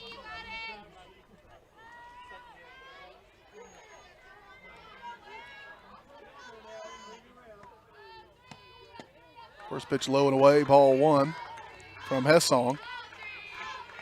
For the Trojans, it'll be Bruchin, McGowan, Goebel to lead things off in the bottom of the 7th inning. Try to get a rally going in the bottom of the 7th.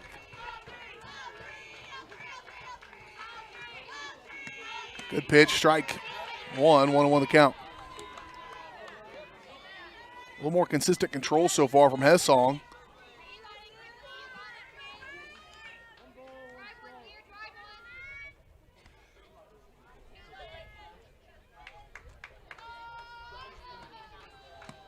Good pitch, strike 2. Right on that outside edge, 1-2 the count.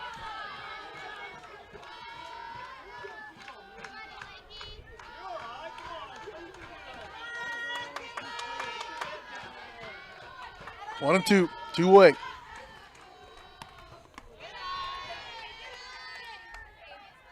think McGowan wanted to kind of go high and away to try to get her to chase one out of the zone, and that one got a little too far out of the zone, makes it 2-2.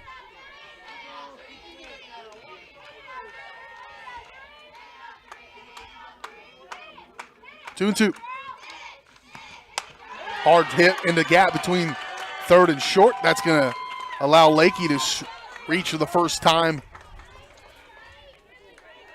in this ball game, and she gets the single. And that'll go back to the top of the order for Heather Arnett. Heather has scored 2 runs in this ball game. She's reached on 3 walks and a single. And stole home the last time she was on base. Runner on first is Lakey now with 2 outs here in the top of the 7th inning.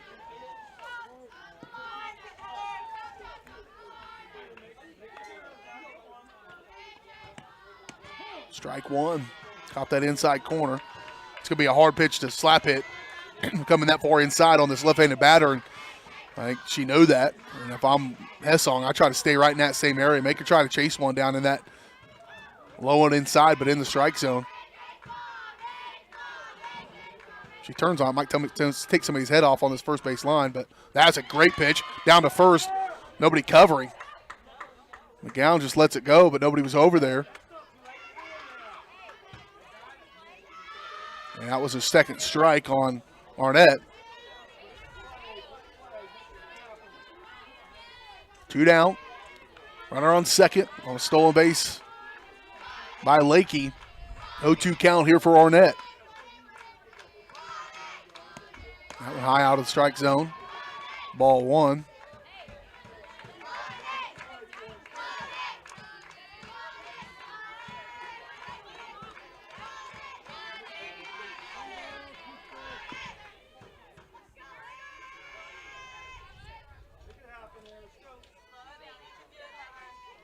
Here's a 1-2.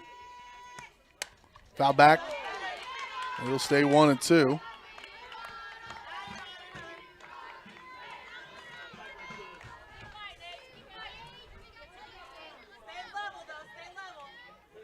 Seven to 1. Here in the 7th.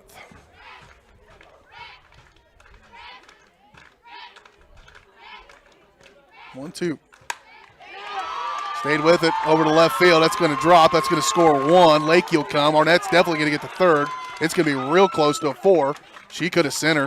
It would have been a play at the plate. Maybe not got it, but it drives in 1 on the triple by Arnett.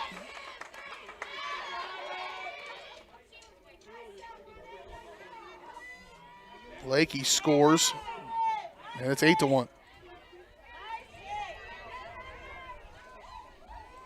Still 2 outs. That'll bring up the number 2 hitter, Abby Beeman. Beeman reached on a single after 3 strikeouts. This one's going to pop up. It's going to be playable. And Bruchin was coming in, ran into Arnett on the base path. I guess it's equal opportunity on that. McGowan was trying to get over there as well. Still strike 1 for Beeman. It'll bring up an 0-1 count.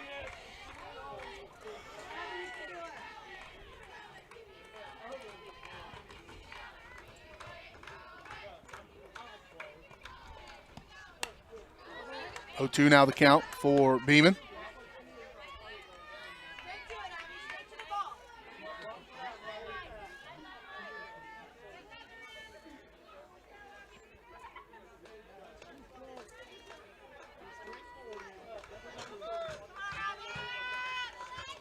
Here's the 0-2.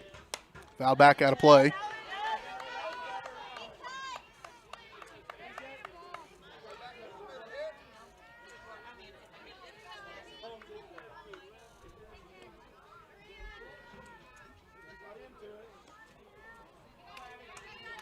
Still the count here, 2 down. 1 on, runner on third is Arnett. Just reached on a triple.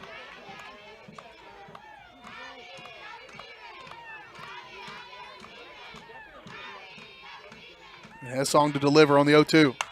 Ripped down first base. Jenkins over there. Got a hustle, gets to first, and she does. And that's the end of that run. But 1 added on a RBI triple by Heather Arnett. Scores Kinley Lakey, and we head to the bottom of the 7th. Trojans down by 7 on Girard Sports Live here in the first of 2 tonight here of Trojan softball.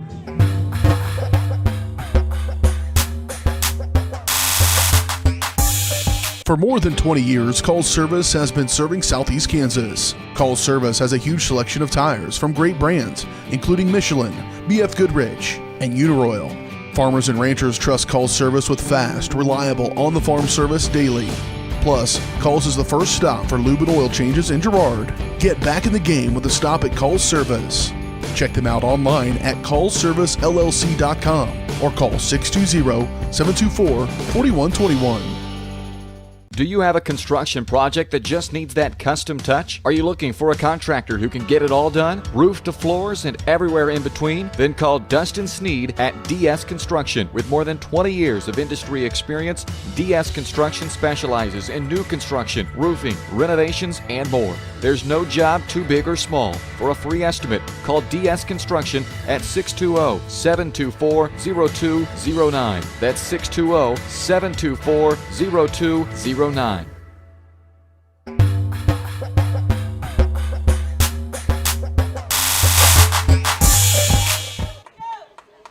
Number 7. Bottom of the 7th.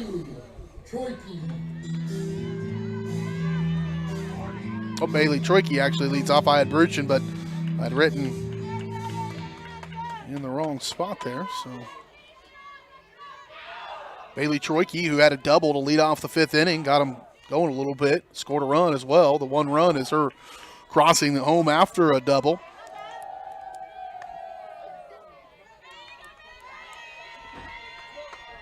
As Leah McGowan drove that in. There's Troike going to hit one over to shortstop.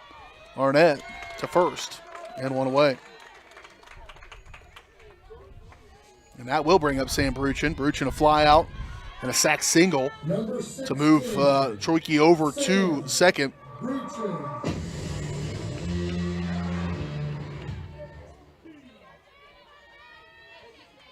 So Bruchin, low, ball 1.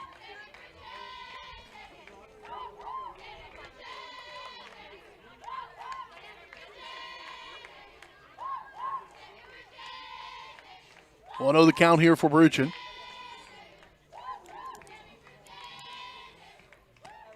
That one's going to hit her. Got her good on that left leg, but took one for the team. She stood in there strong and took that one. So that will bring in McGowan. Again, it's RBI single, and then stole second in their last at-bat. She had a pop up to first base in her first at-bat. So one and one with RBI for McGowan so far. Pinch runner going to bring Bruchin out, and in comes Peyton Brooks for the Trojans. Another freshman pinch runner here for Girard.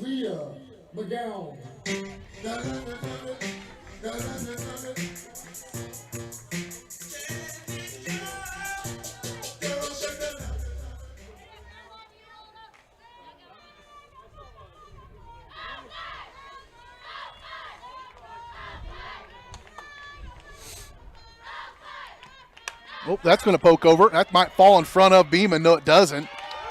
And hit right to her. In fact, I thought it was a little more shallow than it was. Good confident swing by McGowan, but a fly out to center.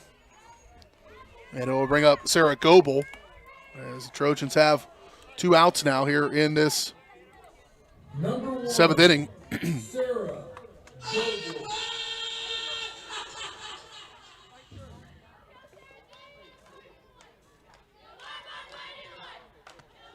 Two out, one on. As the pinch runner still over on first is Brooks. And Goebel.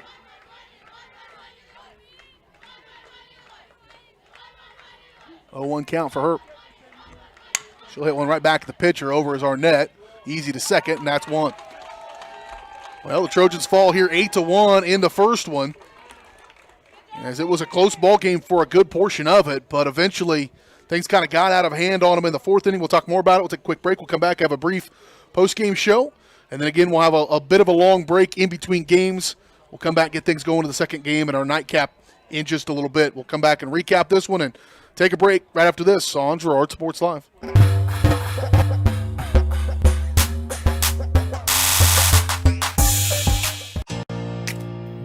Here at Farmers Insurance, we want all of our students, faculty, and staff to know that we're cheering you on.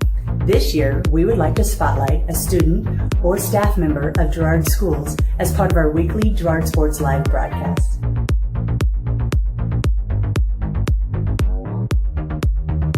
If any student or staff member as part of our weekly spotlight, contact our office.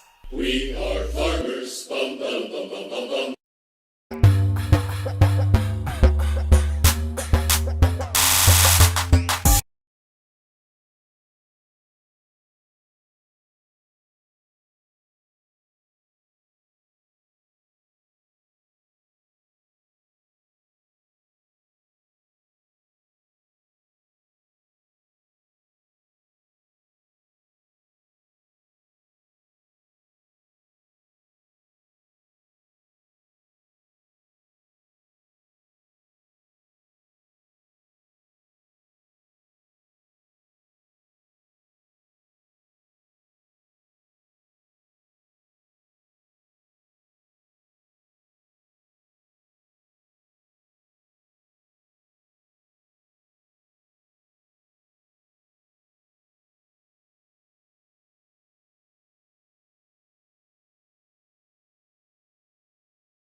So the Trojans fall here 8-1. We're going to take a quick break. We'll come back and get game number 2 going up in probably about a 30-minute window here.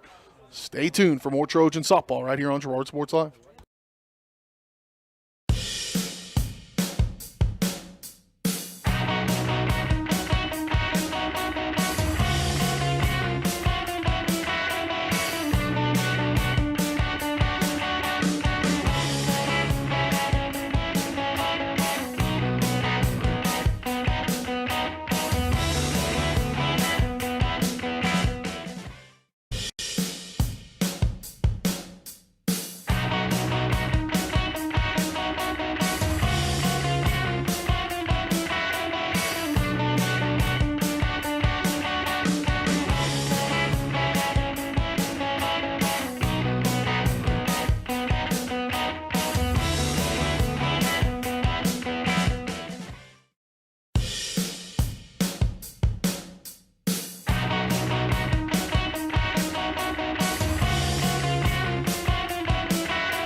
Well, right back at it we go. This is not an accurate score, I promise you, but trying to catch up. This is a quick turnaround, trying to get done with everything we got to get done and get back over here for this game. But we'll start the top of this first inning with thank you very much. It's okay. A little Texas leaguer right in the infield by Arnett. Heather Arnett, the leadoff batter here for the Raiders. The shortstop, and she'll lead off single on an infield single by Arnett. And then right back at it. Runner goes down. Arnett's there. They should have her. Yes. She's gotten over there a few times. She thinks she was on the outside of that. Coach wasn't in a great position, but what a throw down by Leah McGowan. And so McGowan, what a big play there by her to throw out Arnett. She's had multiple opportunities because Arnett stole every time she's been on first base. And now a pop up to left fielding hard and a catch there for the Trojans. As Riley Brooks pulls down the left field catch. Move some people around a little bit, some spots, but pitcher for the Trojans is Hessong. She pitched the 7th inning of the game.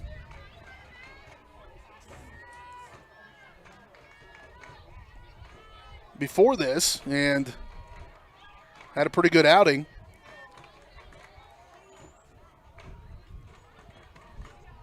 So 2 outs.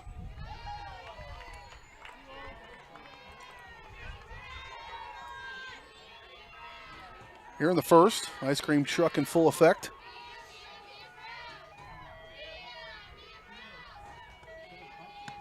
There's a swing and a miss by Brown. As Mia Brown was the pitcher in the first game. We'll see if she comes back out in the second one. Doesn't look like she will. She will be, maybe she has a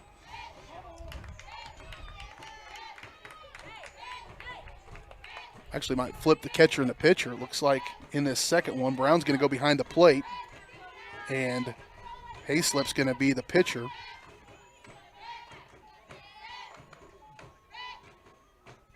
There's the 2-2, ripped down between shortstop and third, and Mia Brown going to reach on a single.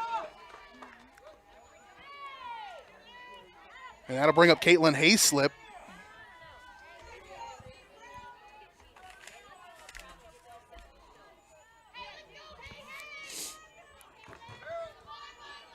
Two outs, 1 on here in the top of the first inning.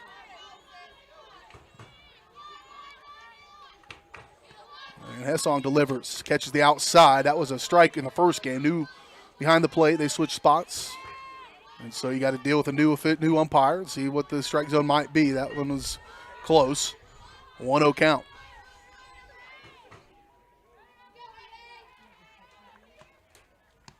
Swing and a miss by Hayslip, and McGowan threatens to throw down to first base. Waiting down there is Mia Brown.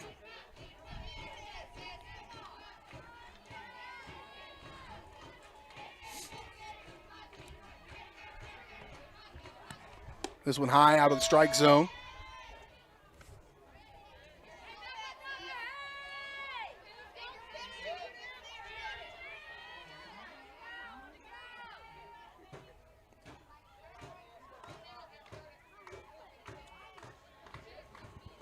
Here's the 2-1. Down they go.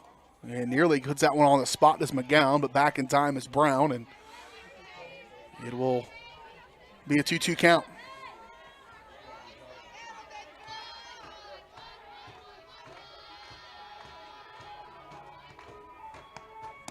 Swing and a miss. Struck her out, and we'll head to the bottom of the first. Trojans up to bat for the first time right here on Girard Sports Live.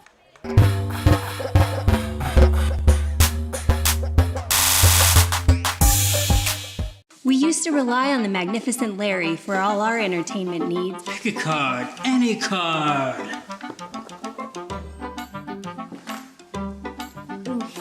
Mom, But now, we've got Craw-Can high-speed internet to keep us entertained. Now with Craw-Can gigabit speed, we never lag, buffer, or even have a data cap. Our kids can even play their favorite online games with their friends. You don't need a magician, you need Craw-Can. This is Greg from the original home location of Derailed Commodity in nearby Brazelton, Kansas. Our home location includes the warehouse for our company's 16 other stores, allowing us to feature a huge selection of furniture at outlet prices. We also feature by far the area's largest in-stock selection of carpet and floor coverings, and the absolute lowest prices on mattresses. We're your source for lodge-style rustic furniture for homes and cabins. So come see us at our large facility in Brazelton, your destination for outlet pricing.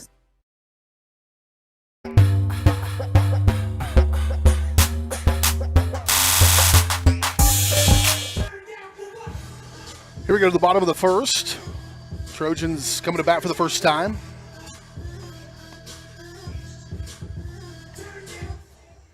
Sydney Hesson, good first inning to start this ball game in the circle for the Trojans. We'll see what Mia Brown has in store for the Raiders. Again, she pitched that first game. Trojans fell 8-1 to the Raiders. A game where I was talking to Coach in between games. We were walking over the baseball field, and we both kind of agreed that necessarily wasn't an 8-1 game. I mean, a few things go differently, eliminate a couple errors, and you're certainly right in it with this team. But Michaela Osmond's going to lead things off for the Trojans. Good pitch right down the middle. Kayla was making good contact. She hit the ball every time. She flew out 3 times. 0 for 3 in that first matchup, but she has made contact with Brown at the pitcher. Well, with a little change up, tried to pull that string on it. Stayed low, and it'll be a 1-1 count.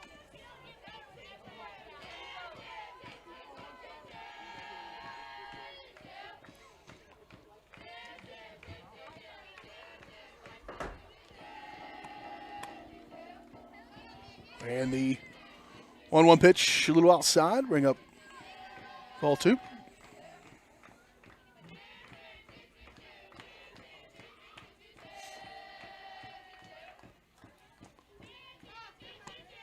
That one popped up out of play. Strike 2. 2 balls, 2 strikes, 2-2 the count.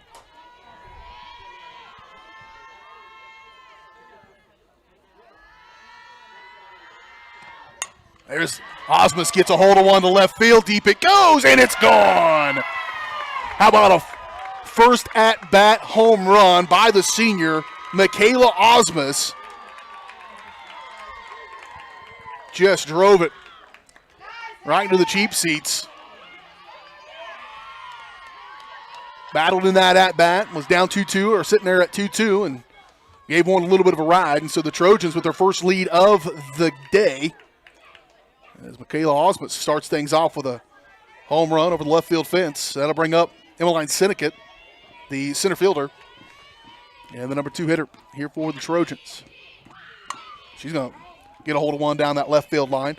In that first game, the Trojans were able to make contact with Mia Brown. They just hit them right at the Raiders. And so if they can make contact and find some holes, and you know a good hole is outside of play over that outfield fence. Few defenses can make that play. Here's the 0-1. Low. Ball 1. Sinnekit in the first game. Ground out, and a single. So 1 for 2, or 1 for 3 rather. Swing and a miss. Good change up there. Veritable who's who over at the baseball field for the ceremony. Usual suspects, obviously a couple of former major leaguers, and Dan Smith and Dustin Smith. They're recognizing their father, and ran into a U.S. Olympian, which was pretty cool. Got Dale over there to interview Derek Mine on the baseball broadcast. Pull that out, hopefully, if those two Walnut boys were able to communicate with one another and pull that interview out, hopefully, and showcase that. It's pretty cool to have an Olympian in town, and that dude has worked hard to get there. There's a Little dinger back to the pitcher and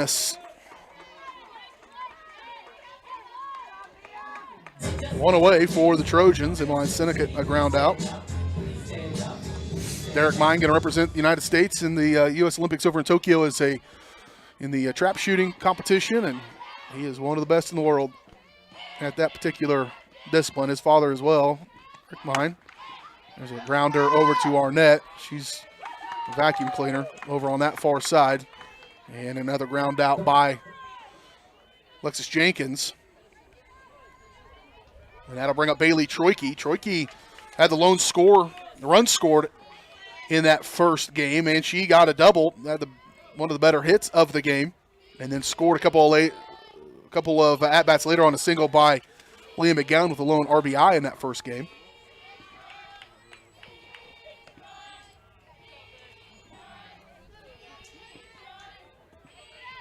So 2 outs. There's one pop foul out of play for Troike.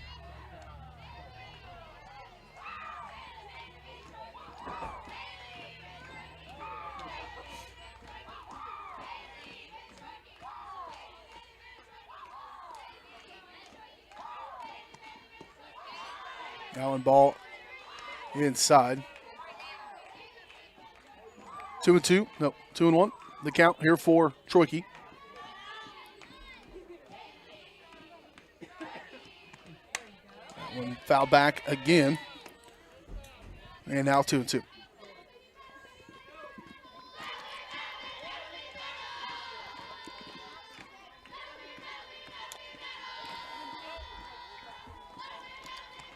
Swing and a miss by Troike, and a strikeout to end the inning. But Michaela Osmus gets things started off hot with a first batter home run here for the Trojans. They lead it 1-0 after one. We head to the second after this on Girard Sports Live.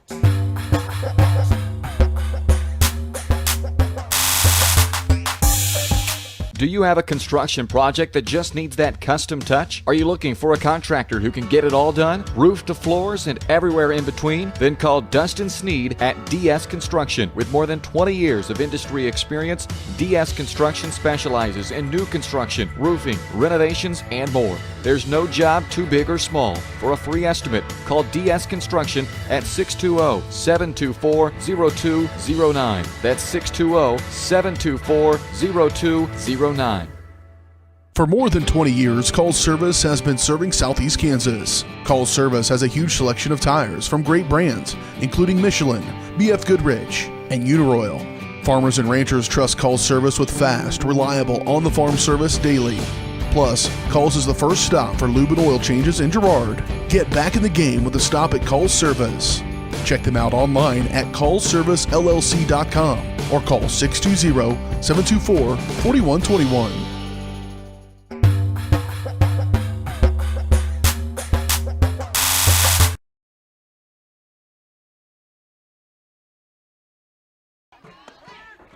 Strike on the outside edge to start off this second inning. Annie Lee at the plate. Lee, the second baseman.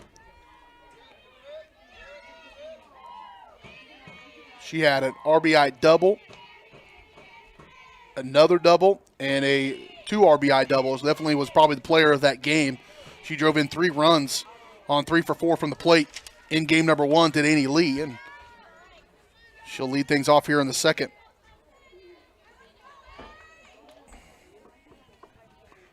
Fouled the first one away, 0-1 to count here from Hessong. That one's going to try to find that outside. Actually, she took a strike on the outside edge, didn't she? That will miss just that outside edge to bring up a 1-1 count.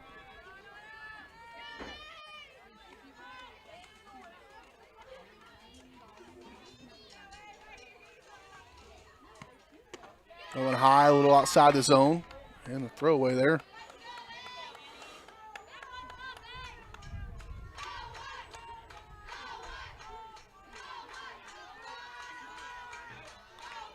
Two-one count here for Lee.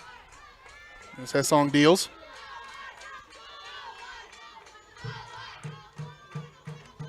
There's one in the zone, but popped up to left field. Nope, popped up shortstop, rather. Osmus is there, nearly dropped it. Wanted to make it interesting. That one hung up there for a long, long time, and Osmus makes the catch. And so that'll bring up Raven Warren, the third baseman.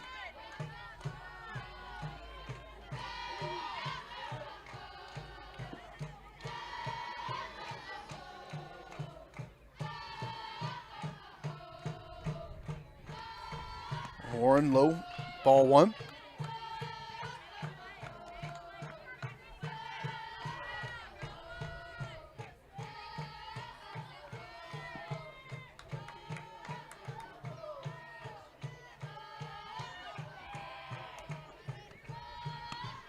This one high over the head a little bit of Warren.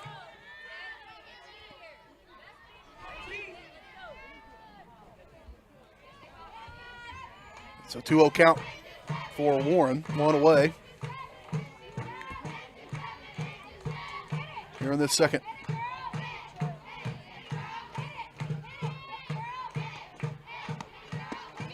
Just a little low, ball 3-0. Trojan baseball fell 6-1 in their first game.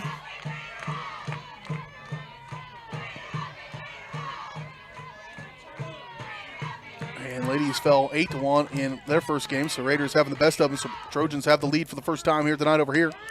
And on a 3-0 count, Hessong able to put it right down the barrel, and it'll move it to 3-1.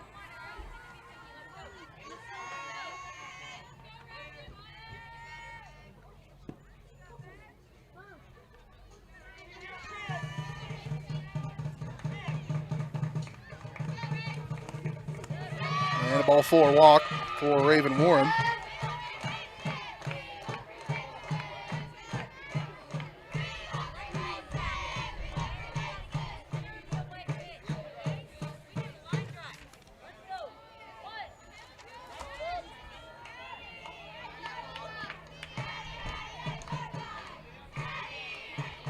So Hattie Pye will come to the plate, the first baseman, with one on here and one out. Strike on the outside edge. Pyle had a home run in that first ball game. Reached on an error, so 1 for 2 with a home run officially. No, 2 for 3 rather. She had a strikeout as well.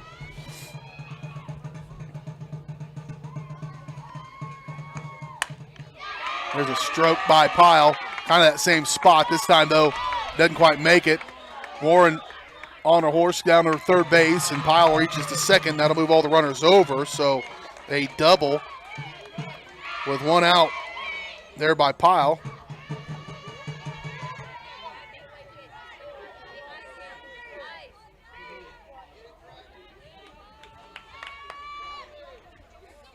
That'll bring up Hamblin.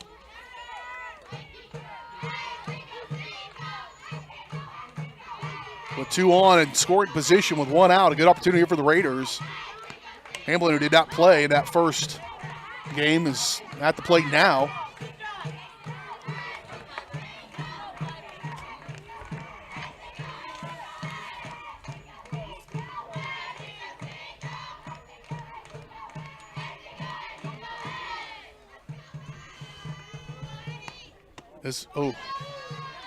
She's hit that spot a couple of times. It's been real close.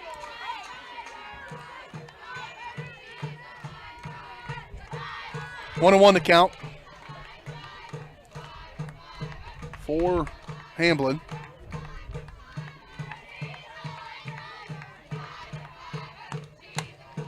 That one popped up. It's going to be close. Does hit the net. Strike 2.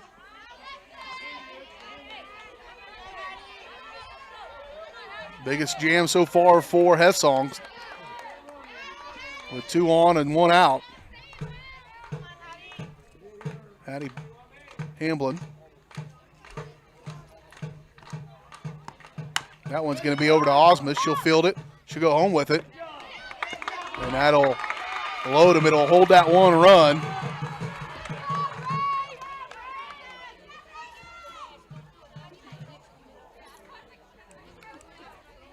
Coach comes down to coach up Liam McGowan on something. I'm not sure what it was, but the fielder's choice, I guess. Single there for Hamblin. That'll bring up Kinley Lakey.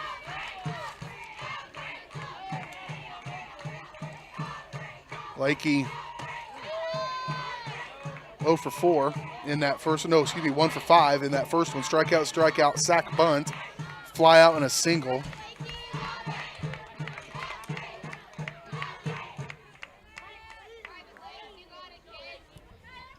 Bases juiced here with 1 out.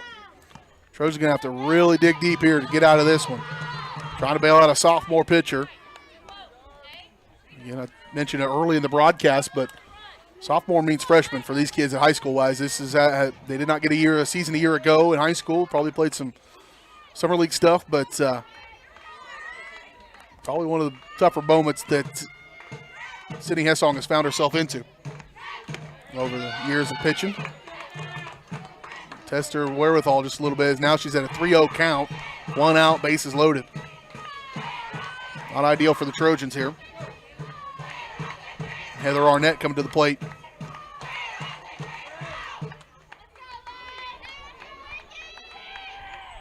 Here's a 3-0.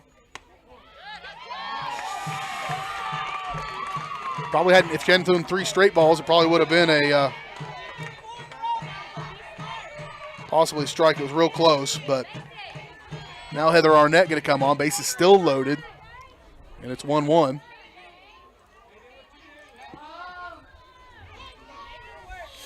Even if you get out of this gym with just 1 run, you'll feel really good about things right now.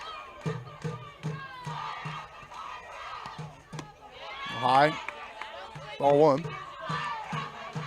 Hessong's going to have to focus on the batter at hand and not kind of worry about the situation as much. I've talked a ton about it, but it's going to take her kind of just worrying about the batter and throwing strikes and kind of doing what she was doing that first thing. She threw, hit really good. Only faced 4 batters. And ball 2, 2-1 to count for Arnett.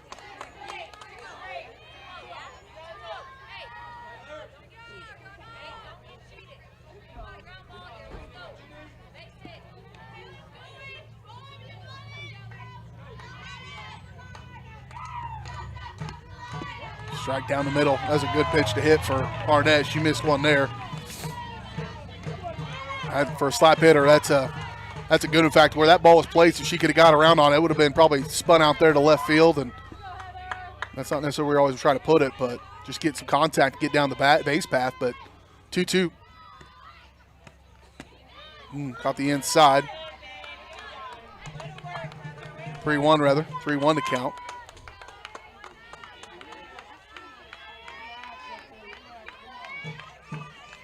One down, 3 on.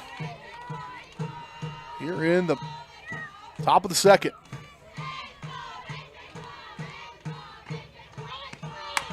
Over to Osmus. Runner was there. Kind of interfered a little bit. He'll come home with it. It's going to have a chance. Got her. Got her at home. And so they'll go down to second. Now they got a pickle, a chance to get out of this with only 1 run. Got to run her down. They'll get her. Got them all. That was pretty impressive. Only 1 run ended up getting over after all that. And some heads-up fielding play there by the Trojans. So a ground out officially, and 2-1 will be your score. Boy, some excitement, some theatrics a little bit here in that one to close out the inning. I think the Trojans should count their blessings to only be down by 1 run heading into the bottom of the second when we return here on Girard Sports Line.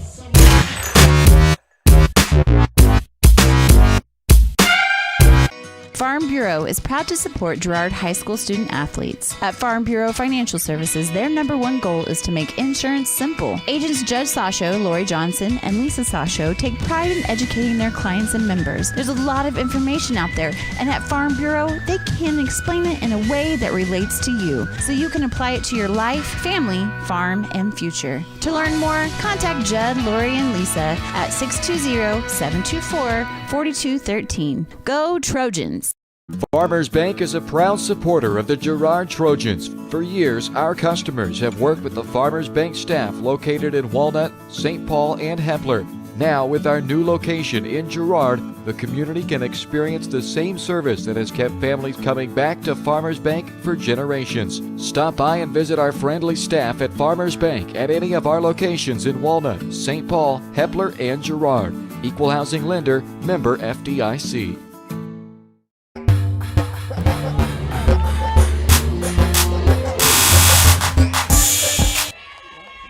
Sam Barucci going to come to the plate now for the Trojans to lead off the second inning for them.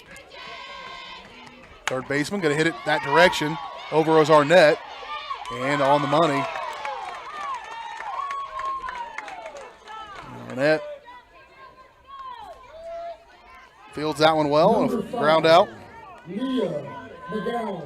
So Leah McGowan now will come to the plate. McGowan had the lone RBI for the Trojans. She drove in Bailey Troike.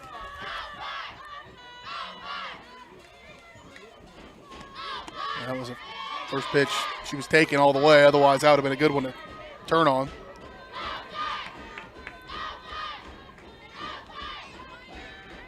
A 0-1 count here for McGowan.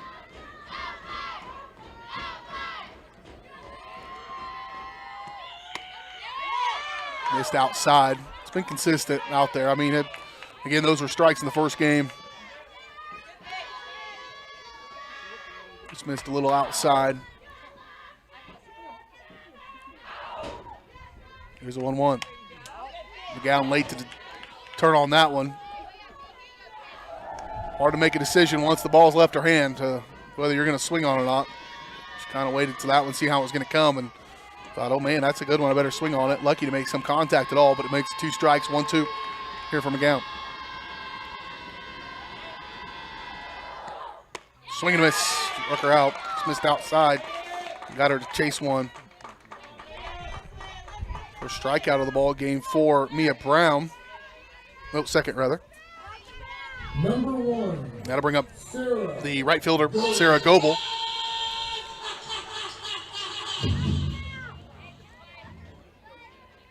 So 2 down here in the second. Trojans down by 1.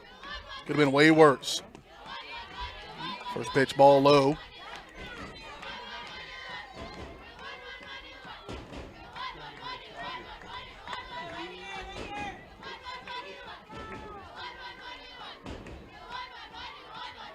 Here's the 1-0. Ooh, good change up. Good spot, but pulled the string on it and go way out and ahead. She even tried to pull back there late to try to make some contact and just missed it.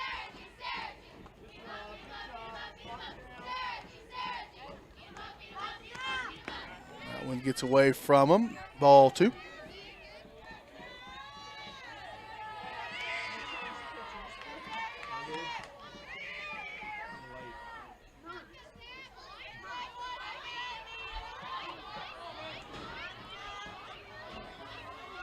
Here's the 2-1. Over to second. Easy play for Lee, and she'll get over there. 3 up, 3 down for the Trojans. We head to the third inning after this on Girard Sports Live.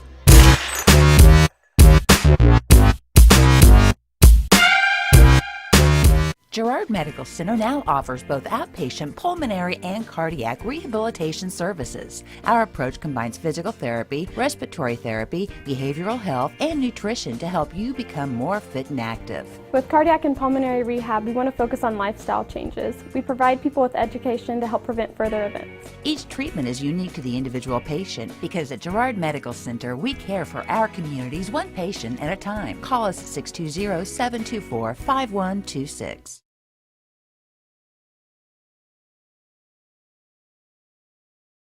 Girard National Bank is now GN Bank. Family owned and operated, GN Bank has been providing customers with the highest quality of financial services in a friendly and personal way for over 100 years. Whether you have personal, business, or agricultural needs, GN Bank is big enough to handle all of your banking needs, yet small enough to provide you with that personal touch you've grown to expect from a community bank. GN Bank, a proud supporter of the Girard Trojans. Equal housing lender, member FDIC. Learn more at gn-bank.com.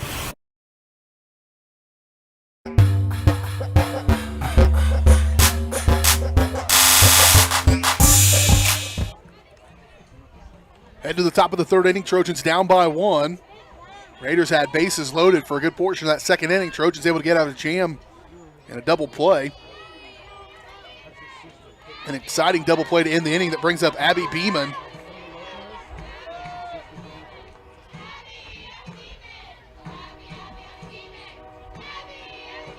Beeman a fly out to right field in her first at-bat of the game.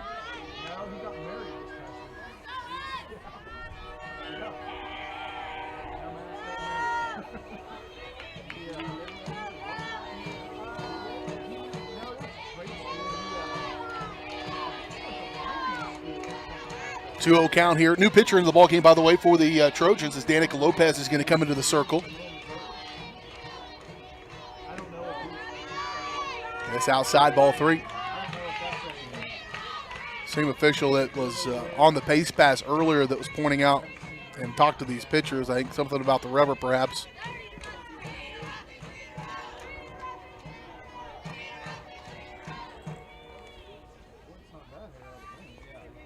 I'll have to watch, see what if I can catch on what they're talking about. Good pitch there for Lopez. That's got a little mustard on as well, so keep her accurate. Danica, another one of the youngsters on this very young team. Again, a Trojan team that only has 3 upperclassmen, 2 juniors and 2 seniors and a junior. And a walk, Beeman, though, to begin her outing. So a leadoff walk will bring up Mia Brown. She had a single.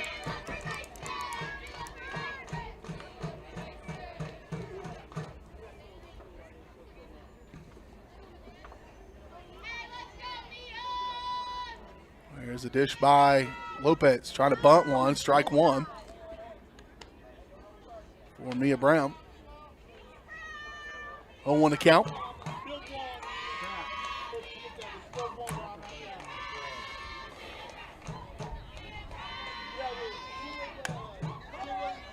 I'm going to say it was a foul ball.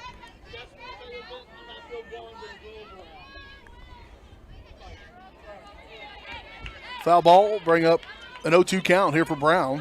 1 runner on. No outs here in the top of the 3rd inning. Here's the 0-2. Hit down third base. Good fielding by Coach Rooms. And back to the circle.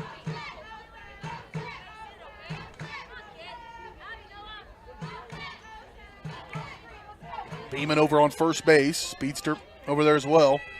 High pitch, kind of trying to change up, I believe, for Lopez. Just got kind of caught in her hand a little bit. And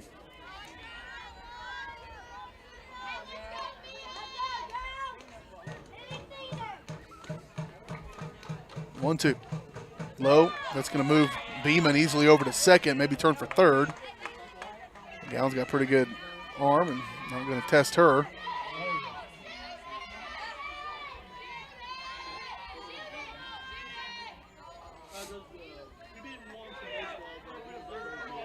Two-two count here for Mia Brown, the pitcher. Here's the pitch from Lopez. Good pitch.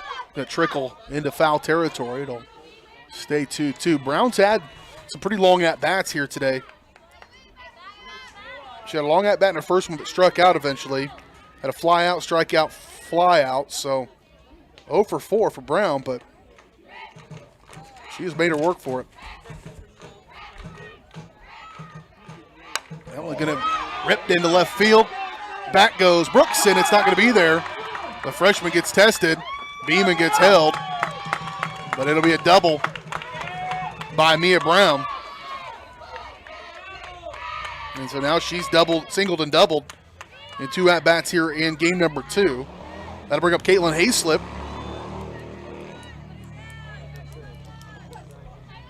And she struck out to close out the first inning.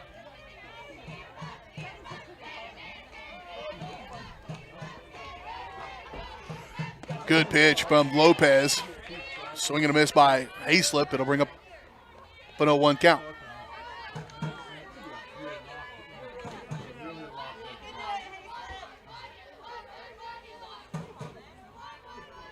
Swing and a miss again. Good pitch. Lopez hopefully trying to find her rhythm just a little bit in this 3rd inning. Her first inning of pitch. Good pitch. 3 pitches, 3 strikes. Hayslip ain't able to find it. This is Hayslip, who had a home run in that first game, but she's back-to-back strikeouts in her first 2 at-bats. It'll bring up Annie Lee, the second baseman. And she had a fly out to short to lead off the second. 1 out. There's a hit. Oh, in between the gap. That'll score one, maybe two.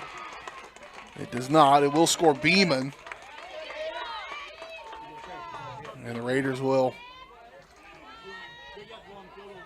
take a 2-run lead. That'll bring up Raven Warren.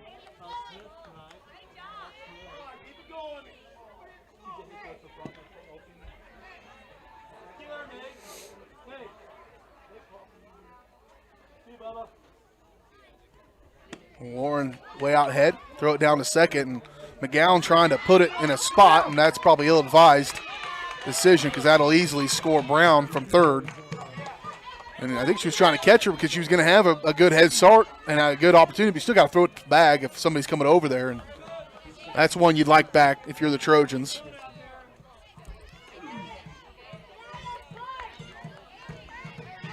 And Raven Warren has a 1-0 count on her.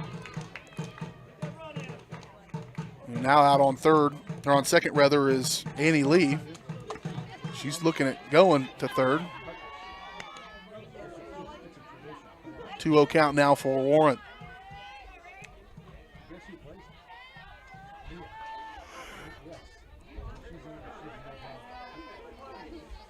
Here's the pitch from Lopez. High, outside, 3-0.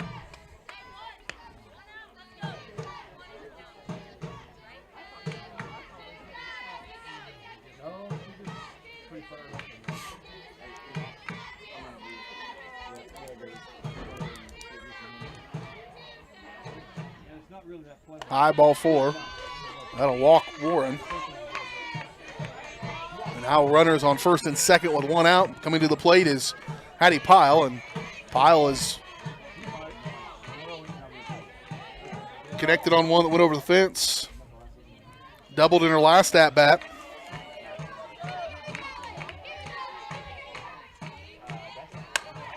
Ripped down the third base line. Good heads-up play there by Bruchin to get over there and get that lead runner. And so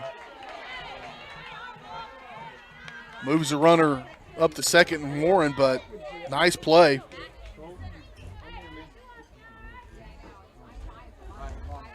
Fielder's choice. Didn't really have a choice. That brings up Hamblin.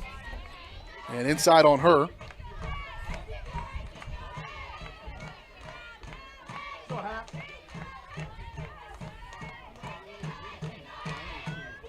One-0 count here for Hamblin. Popped up. Jenkins started to call off. Now Troike comes over and she'll make the catch. And the Trojans, you know, that one cheap one, but another jam, kind of get out of it. We head to the bottom of the third. Trojans trying to claw a few back when we return on Girard Sports Live.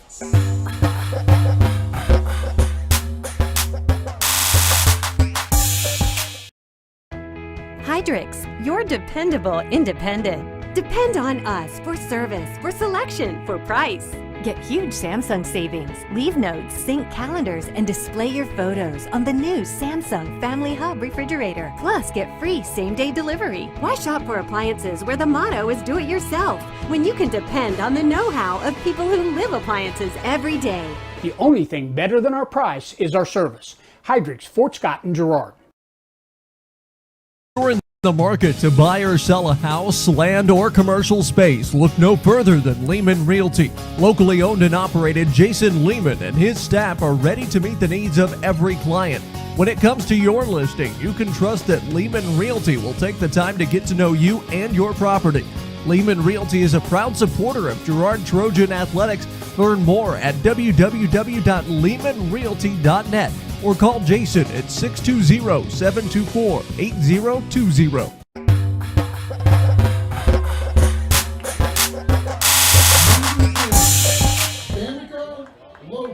Danica Lopez going to come up, the pitcher now. Going to bat for the Trojans to lead off the third inning. Trojan boys leading the third inning 3-0, now 4-0. Score change as I was looking at it. Trojan ladies here down by 3 in the third. First pitch strike to Lopez, and Brown continues to deal for the Raiders. Just outside, ball 1-1 to count.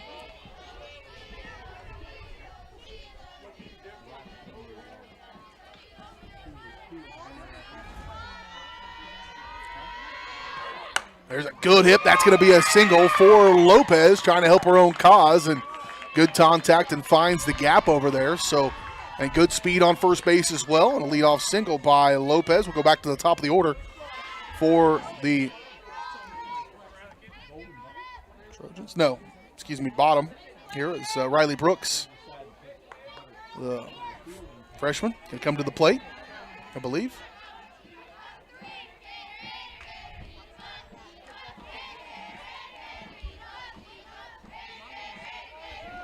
So Brooks' first at-bat of the day.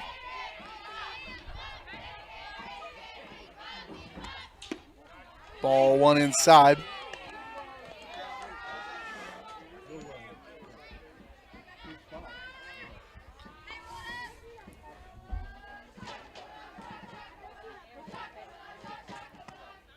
Ball too high.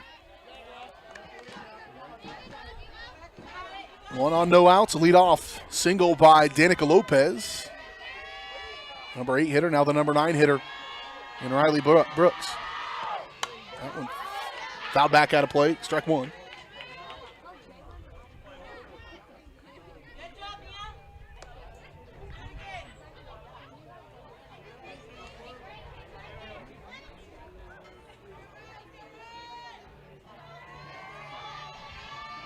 Two-one count for Brooks. Ball three is going to stay low. Just missed. 3-1 the count now. If you're Brooks, I think you're taking here. Make her earn it. Brown probably knows that. And she doesn't take. She swings away. Pulls that one down the third base line into foul territory rather. It'll move the count to full.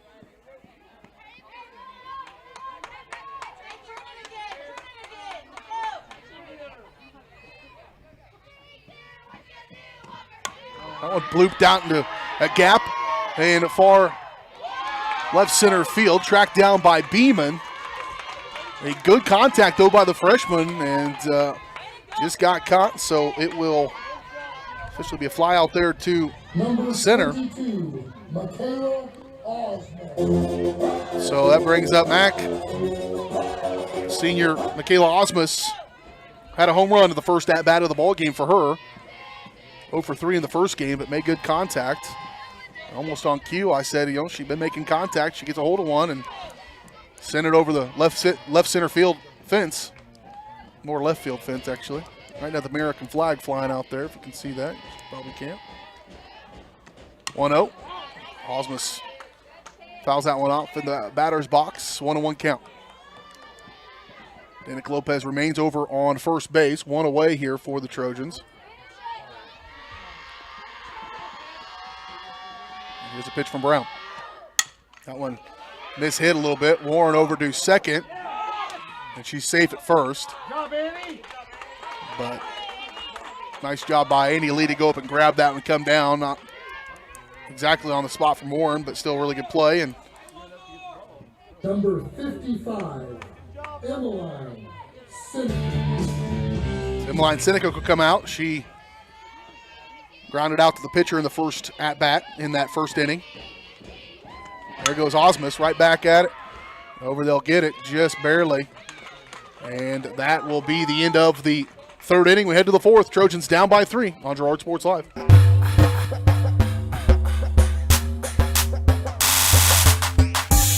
Mathis Drugstore Incorporated has a proud Girard history of more than 50 years. Glenn and Karen Mathis took over the store in 1983 from Glenn's father and have been providing outstanding customer care and service since. At Mathis, they know their customers by name and value their support. Primary goal is to provide fast, accurate, friendly service. Mathis is a full-service pharmacy that accepts most insurance plans and supports competitive cash pricing. Mathis Drugstore, a proud supporter of Girard High School student-athletes. McClellan Sanitation is a proud supporter of the Girard Trojans. McClellan Sanitation is also proud to have been serving Girard and the surrounding area for decades. McClellan Sanitation offers residential, commercial, and roll-off services. As a locally owned and operated company, owners Dave and Candy McClellan and their employees are dedicated to providing the highest quality customer service. To learn more, call McClellan Sanitation at 620-724-8486. McClellan Sanitation wishes the Girard Trojans the best of luck this season.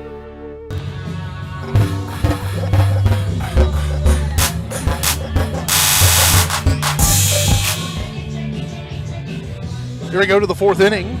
Trojans trail by 3 here against Frontenac.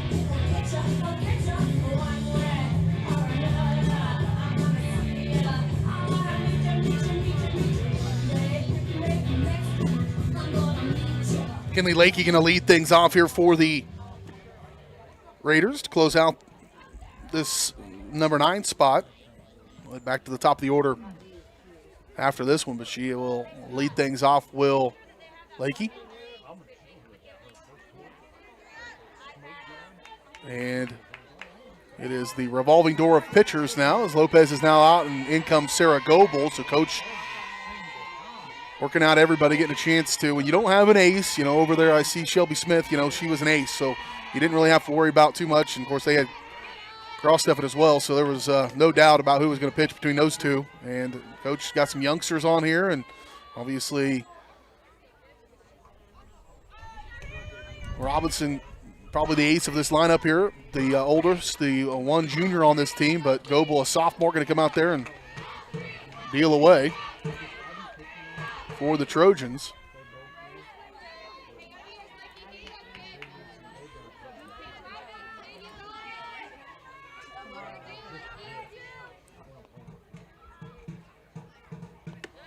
That one just missed outside ball, 3-0 to count to Lakey. Lakey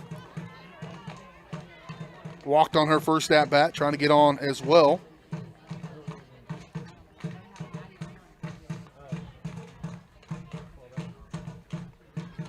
There's a strike, try to keep things going.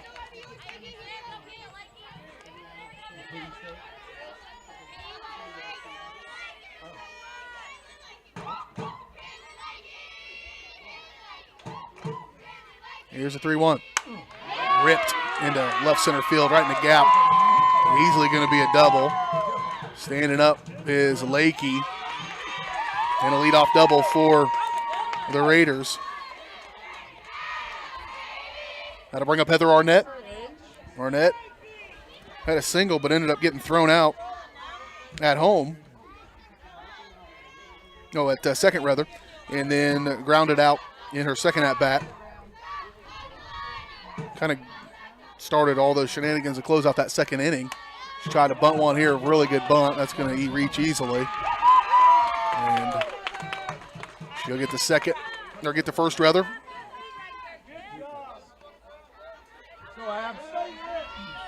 Square one up, girl. So 2 on, nobody out here in the top of the fourth inning for the Raiders. Up by 3 runs, and Sarah Goebel in the circle.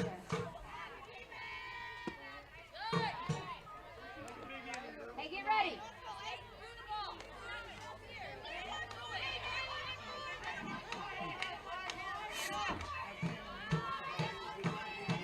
Abby Beeman up the bat here for the Raiders. Fly out and a walk. Scored a run. Scored that down the line. That'll be out one at third base. Sam Baruchin put together a pretty good ball game on the third base side of things. She's had a couple of those already here in this second ball game. And that'll bring up Mia Brown, the pitcher. Single double.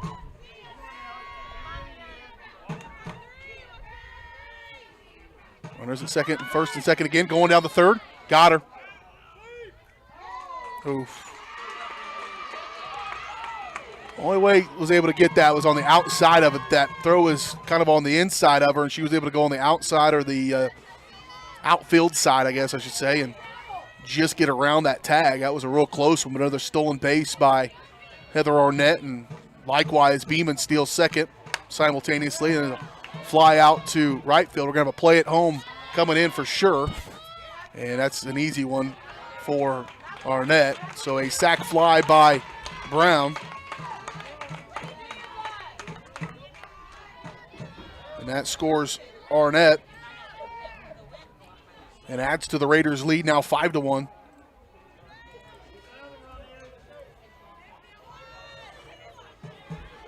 It's still, oh, we got 2 outs actually.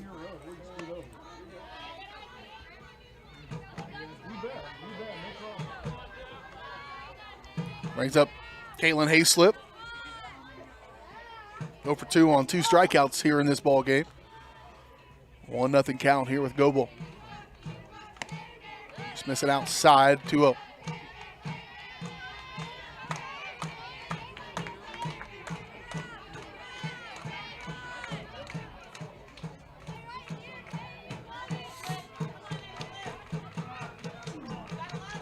Here's the 2-0. Ripped down the third base line. And foul.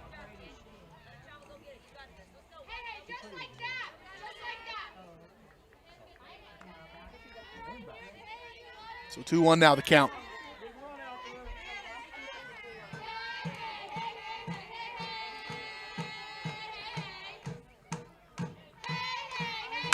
Ripped again. Just not quite. Boy, Bruchin was right there again. That was a tough one to handle. It'll be an RBI single by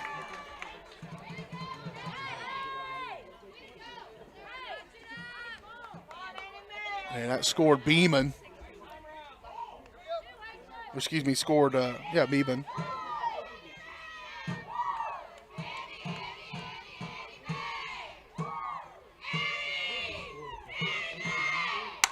This one right back at Bruchin. Boy, taking advantage of her. Annie Lee with a rip down the third base line. That'll move Hayslip over there.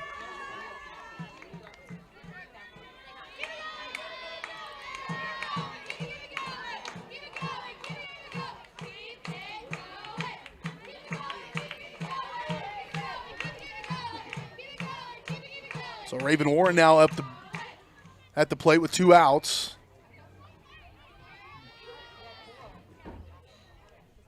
This one ripped to left center field and gone.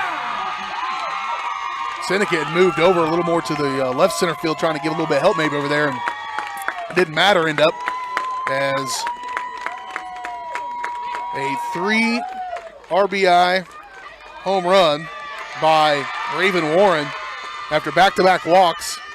Has blown this one open a little bit here in the 4th.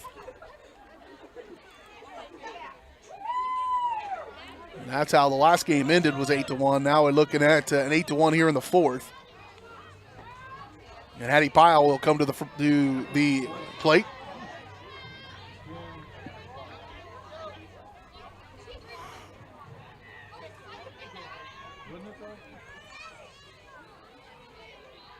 She's going to pop one to second. Troike back to try to snow cone one. Couldn't quite get it. A tough effort. Just a little bit over her head, and that will allow Pyle to reach, and that'll bring up Hamblin. Hattie Hamblin.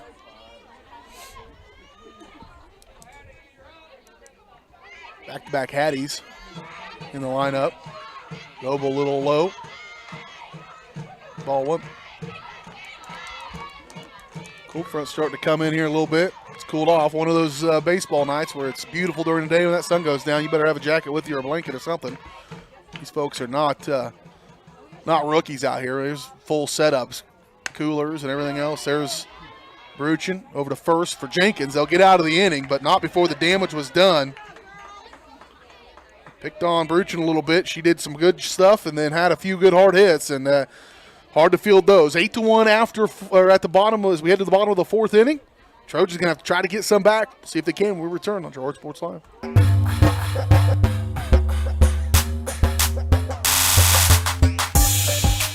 Whisper a phrase into a person's ear, then pass it on to a group of people. Notice how the message changes by the time that the last person hears it? In business, consider word of mouth in the same light. What people say may turn into something different than you would like it to be. It can't be controlled. That's why Norris Advertising provides proven ad solutions through radio, billboards, and digital sign sales, allowing your message to be controlled by the person that knows your business best. You, Norris Advertising, a proud sponsor of Trojan Athletics. Producers Co-op Farm Store is committed to making your life easier by supplying you with the things you need for your farm and home. As always, the Producers Co-op Farm Store has a great selection of farm and ranch supplies, including pet supplies, ranch and corral building supplies and equipment, automatic waterers and feed bunks, tack, dog food, pet and animal health supplies, workwear, boots, and much, much more. Come in and check out the great deals on lots of new merchandise as well. Proudly serving Girard and the surrounding area, and proud to support the Girard Trojans.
Roto-Rooter is proud to serve Girard and the surrounding area, offering sewer and drain cleaning, as well as septic and grease trap pumping 24 hours a day, 7 days a week. From toilet clogs to video inspections, sewer line repairs to complete replacements. To make an appointment, call 620-231-5630. Roto-Rooter is now owned by GHS alum Braden Peak and GMS teacher Heather Peak, and they are proud to support the Trojans. Roto-Rooter, 620-231-5630. See their ad in names and numbers.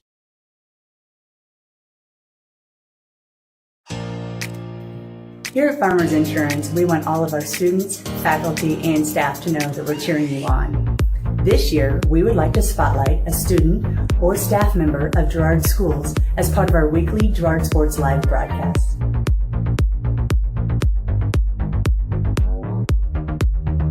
If you would like to nominate any student or staff member as part of our weekly spotlight, contact our office. We are farmers. Bum, bum, bum, bum, bum, bum.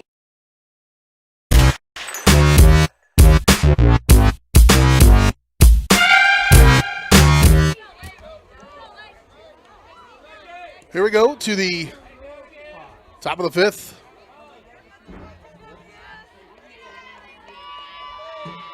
Trojans falling behind in this one early on. That second inning was a big one. Now, and then the fourth inning certainly didn't help. And now we're here in the fifth.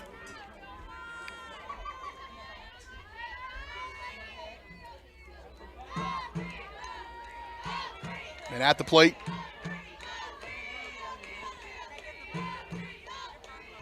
swing and a miss. Nice pitch there. This is the number 9 hitter, Kinley Lakey.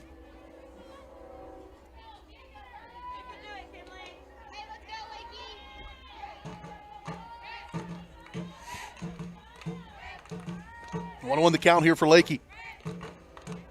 I wanted to chase it a little bit, but didn't. As a pitcher-catcher combo, you kind of see that. And oh, by the way, new pitcher is Lexi Robinson's come back in. She started off the day, pitched most of the first game, and had a really good outing. Things kind of got away for the Trojans eventually, but 2-2 now the count. It's cooled off enough, even this guy's going to have to put his jacket on. Kind of a wimp when it comes to cold. It's one of the reasons I don't think I was ever good at baseball, because I don't want to play till June when it's nice and warm outside. I don't like the cold. Nothing hurts worse than a pitch when it's cold outside. 3-2 the count now for Lakey. And Robinson trying to get some work done now. So far in this game, Trojans, this will be the fourth pitcher. This was going to be driven to center field. Over goes Sinnekid, and it doesn't matter. It's gone. Well, when your number 9 hitter is knocking in home runs, that's when you know things are going pretty good for you. And she leads off the fifth inning with a home run and adds to this lead.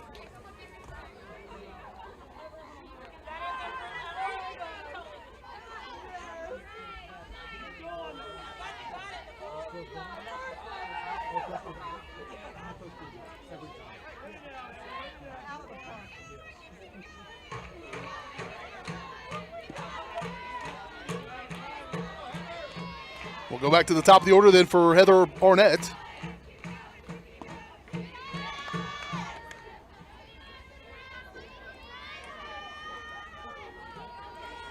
First pitch, ball 1 from Robinson.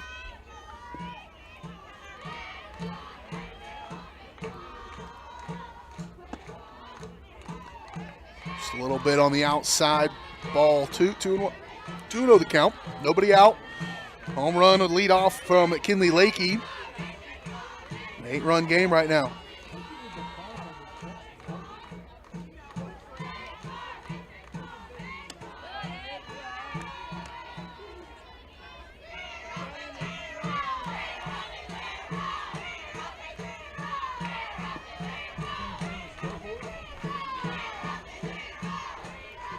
Three-0 count here for Arnett.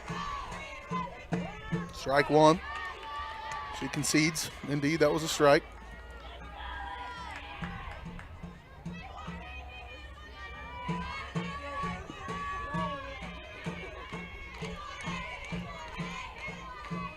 There's a try to slap hit over to the third. Bruchin there, trying to get to Arnett. She makes it just so fast. It's a little different speed, Basically, if she can get it in play, unless you're right on it. That was well played by Bruchin. She was playing in on her. But that's what speed do, right? That's what Gerard Dyson would say.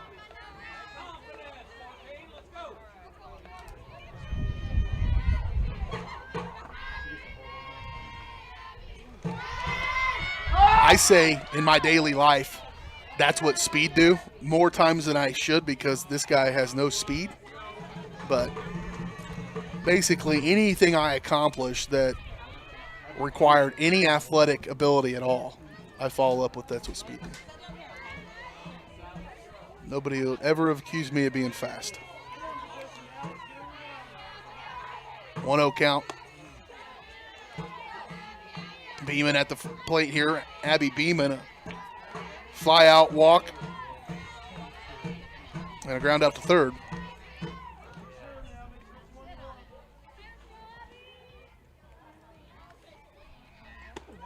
Strike just got the outside. That's on the edge of that one, but able to catch that strike zone. 2-1 count now.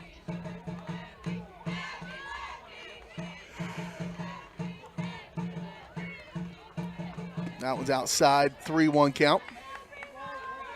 Don't miss it right here. Be ready to hit. Don't miss it.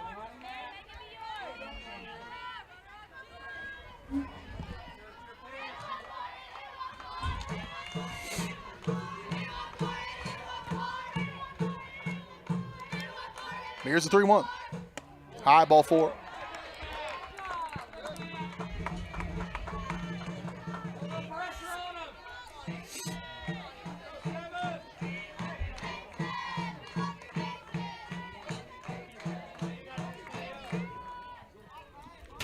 Coming up to the plate now will be Mia Brown, the pitcher. She's had a good ball game from the plate. Single, double, and a sac fly RBI, so she has really done her part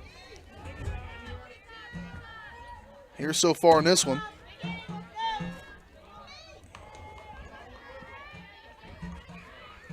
Catch what that first pitch was. Ball low inside. I think that's 2 of those.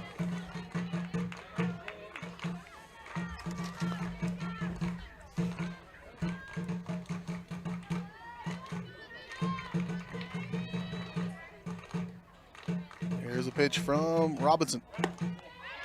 Down to third they go. Got her. Nope, just underneath it. They give her the benefit of the doubt. It's real close again. Arnett.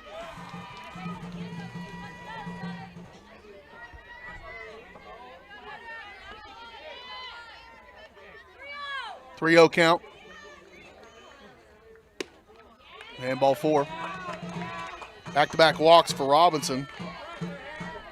Now bases juiced.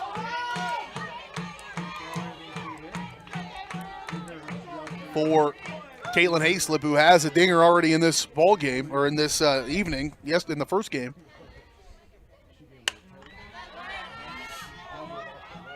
Foul back out of play.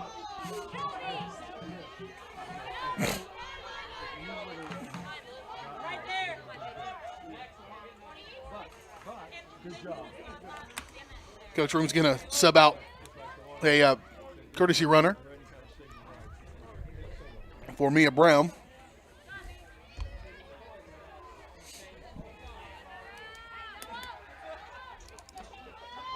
Oh, 1 the count to Hayslip with bases loaded here with no outs in the top of the 5th inning. That one low. Not sure what McGowan trying to get something. Underneath that one, 2 more runs score on a pass ball. And then McGowan trying to get something, throws it back, and coach needs to talk. Timeout. Check in with baseball. Again, I mentioned next broadcast will be across our network and on Georgia Sports Live for the spring season.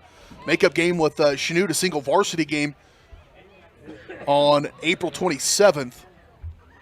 And then close out our coverage of spring sports with softball doubleheader on May the 10th. On Monday, May 10th, against Fort Scott, and then the Trojan baseball team will host Liberal in a single varsity game on May 11th. And that'll close out our coverage of Girard High School athletics on Girard Sports Live for this season. And just continually overwhelmed by the support we get to be able to do this and to have this broadcast for all these kids. And the support of Girard is evident in his facilities out here now and evident in our support of Girard Sports Live all season long. And I'll have to go back and total it up, but with some extra support from the Booster Club and Dale stepping up to do some extra volleyball, and now we've done a few more spring sports than we typically do. Well over 50 broadcasts for Girard High School athletics this season, and really fortunate those two not communicating on the near side and foul territory. It's going to be a tough play for both McGowan or Jenkins coming into foul territory. And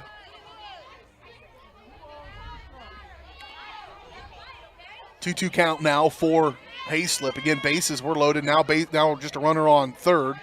That was a courtesy runner for Mia Brown, who got out there earlier. I need to update the score.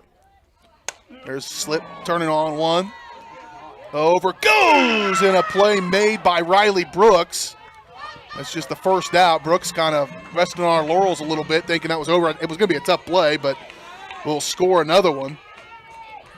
So chalk that one up as a sacrifice fly, but 13-2 now. Things have kind of gotten out of hand for the Trojans. And that'll bring up Annie Lee. Fly out, single, RBI single in this third.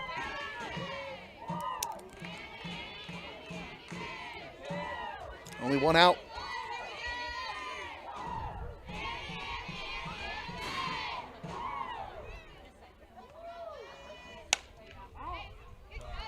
Fouled down the third baseline by Lee.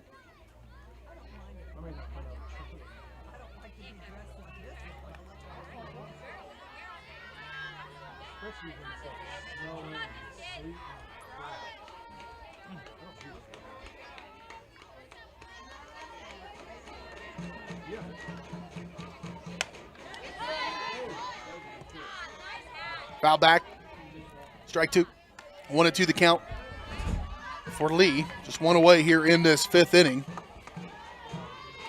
I think this is in run rule territory if the Trojans can't get some runs on in the fifth inning. It's 10 after 5, I believe. Foul back again by Lee.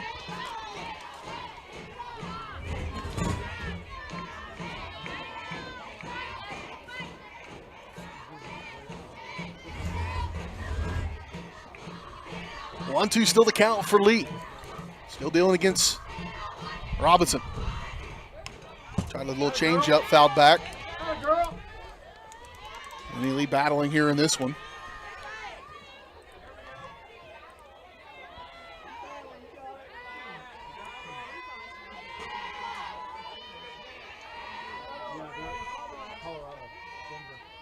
Turn, fouled again. Gonna be out of play, I believe, off the net anyway. Stays in. But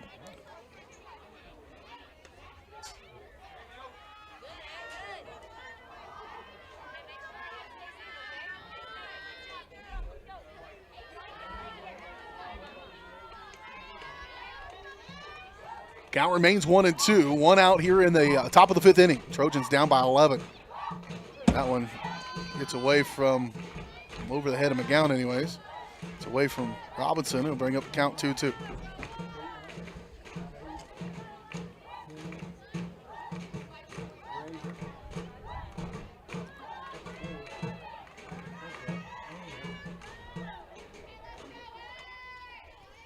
Strike down the middle. Nice way to battle back by Robinson. Just came right at her. And so now 2 outs for Raven Warren, who had a 3-run home run in her last at-bat in that big fourth inning. after back-to-back walks to start this game. A 3-run jack, and she'll foul the first one back and out of play.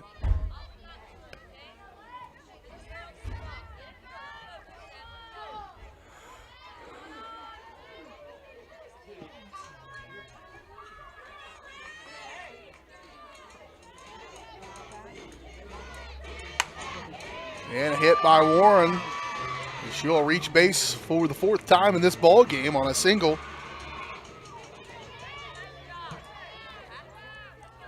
That'll bring up Hattie Pyle. Pyle with a double, fielder's choice and a single in her 3 at-bats in this ball game.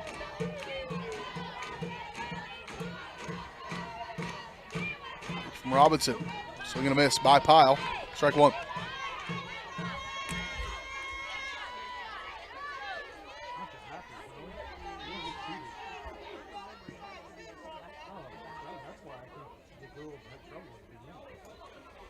Oh, 1 count here to Pyle. Catch the inside corner, good placement.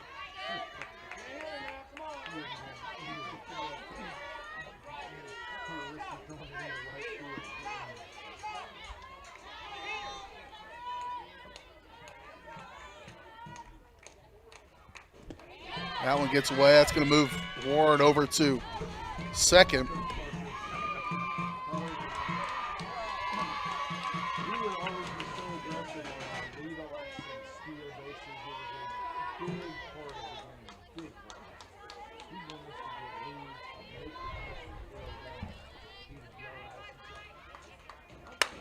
There's a hard hit ball by Pyle. That's going to hit the fence.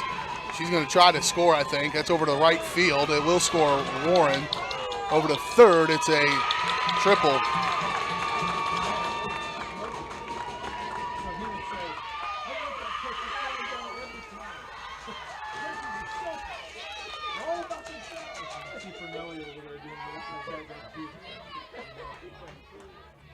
So that drives in another run, 14-2.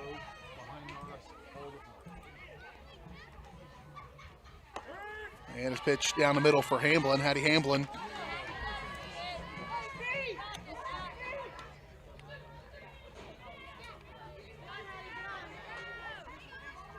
Hamblin, fielder's choice, ground out, ground out. 0-1 count to her, swing and a miss.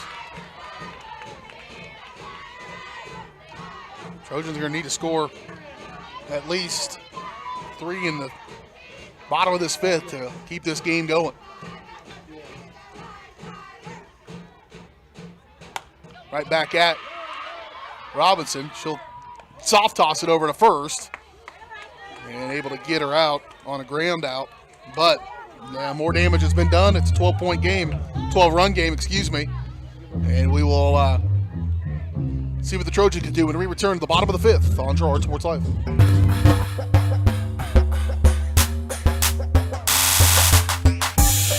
We used to rely on the magnificent Larry for all our entertainment needs. Pick a card, any card.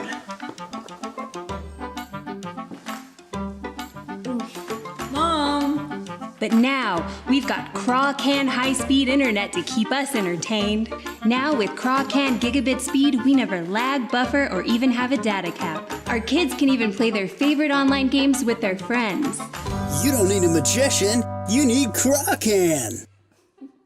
Do you have a construction project that just needs that custom touch? Are you looking for a contractor who can get it all done? Roof to floors and everywhere in between? Then call Dustin Sneed at DS Construction. With more than 20 years of industry experience, DS Construction specializes in new construction, roofing, renovations, and more. There's no job too big or small. For a free estimate, call DS Construction at 620-724-0209. That's 620-724-0209.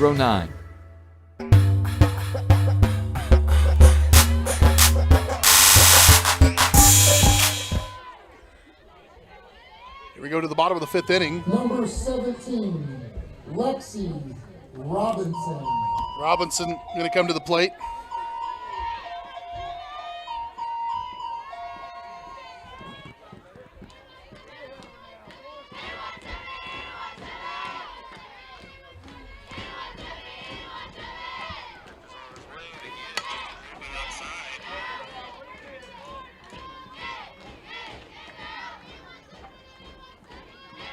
Foul back out of play. Get your spot.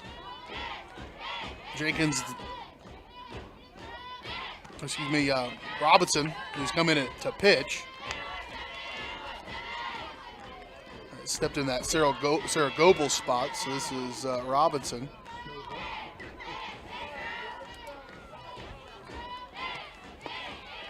Ball 2, 2-1.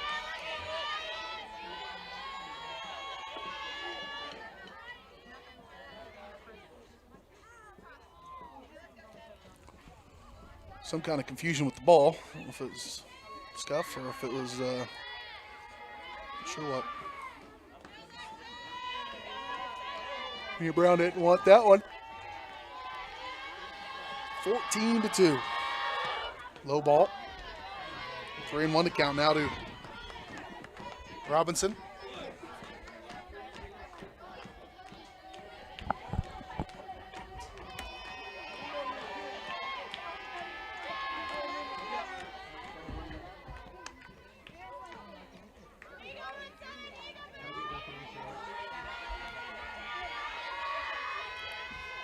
Here's a 3-1.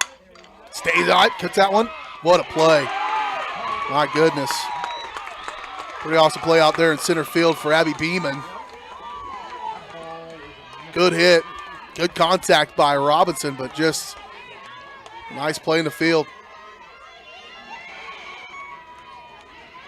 Number 10, Danica Lopez. Danica Lopez, the designated player, came in to pitch for a little while as well, but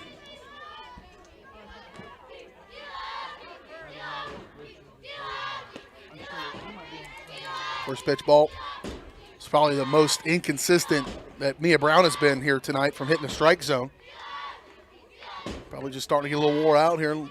12th inning of the night she's pitched so far. This one popped over to foul territory by Lopez. It'll bring up strike one.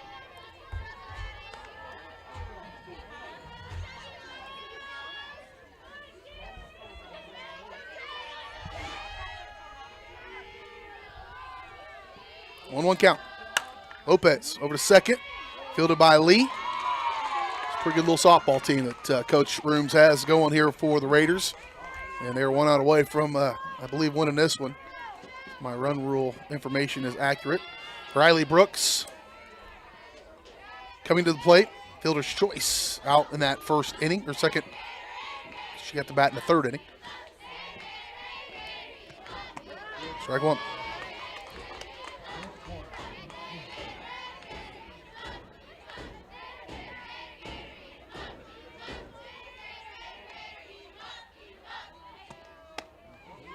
Ball high, 1-1 to count. Well, despite the outcome here in this one, possibly or likely, it has been a good night for the Trojans to be able to dedicate this wonderful facility, and so many people over at the baseball field earlier. Got a chance to talk to a few folks that I haven't seen in a long time. I'm thankful for that. And Trojan baseball doing some work over there against the Raiders here. Trying to keep it alive is Brooks. She's going to drive to center field, and another amazing play by Abby Beeman, who put on a show in the last two outs of this ball game. Did Beeman. In back-to-back plays, closes it out 14-2. So the Trojans not a great outing tonight here against the Raiders. 8-1 in game number 1 and a 14-2 here in game number 2. But still a lot of season left to play, and that's a really good team in Frontenac. Appreciate Coach Oran and Dale for helping me get everything squared away up here tonight as well. Baseball over there is up 8-0, so the baseball team trying to redeem things a little bit for the Trojans, but hopefully they can hold on next door. Ladies fall here tonight, 14-2 to the Frontenac Raiders. That's going to do it for us. Again, softball back at it on May the 10th. Baseball on April 27th and May 11th. That'll close out our coverage in the spring season. Thanks to all our supporters, all the sponsors that make it possible. Trojans get swept today by the Raiders. You watch it all here on your home for Girard High School Athletics, Girard Sports Live. The following is you've been watching Trojan Athletics on Girard Sports Live. Girard Sports Live is presented by Crocan, your community technology partner. Learn more at ckt.net. Also by Ag Choice of Epler, American Family Insurance, Jenny Collins Agency, Bradshaw Collision Repair, Call Service, Community National Bank and Trust, Derailed Commodity, Diskins Auto and Towing, DS Construction, Evans Motors, Farm Bureau Financial Services, Farmers Bank.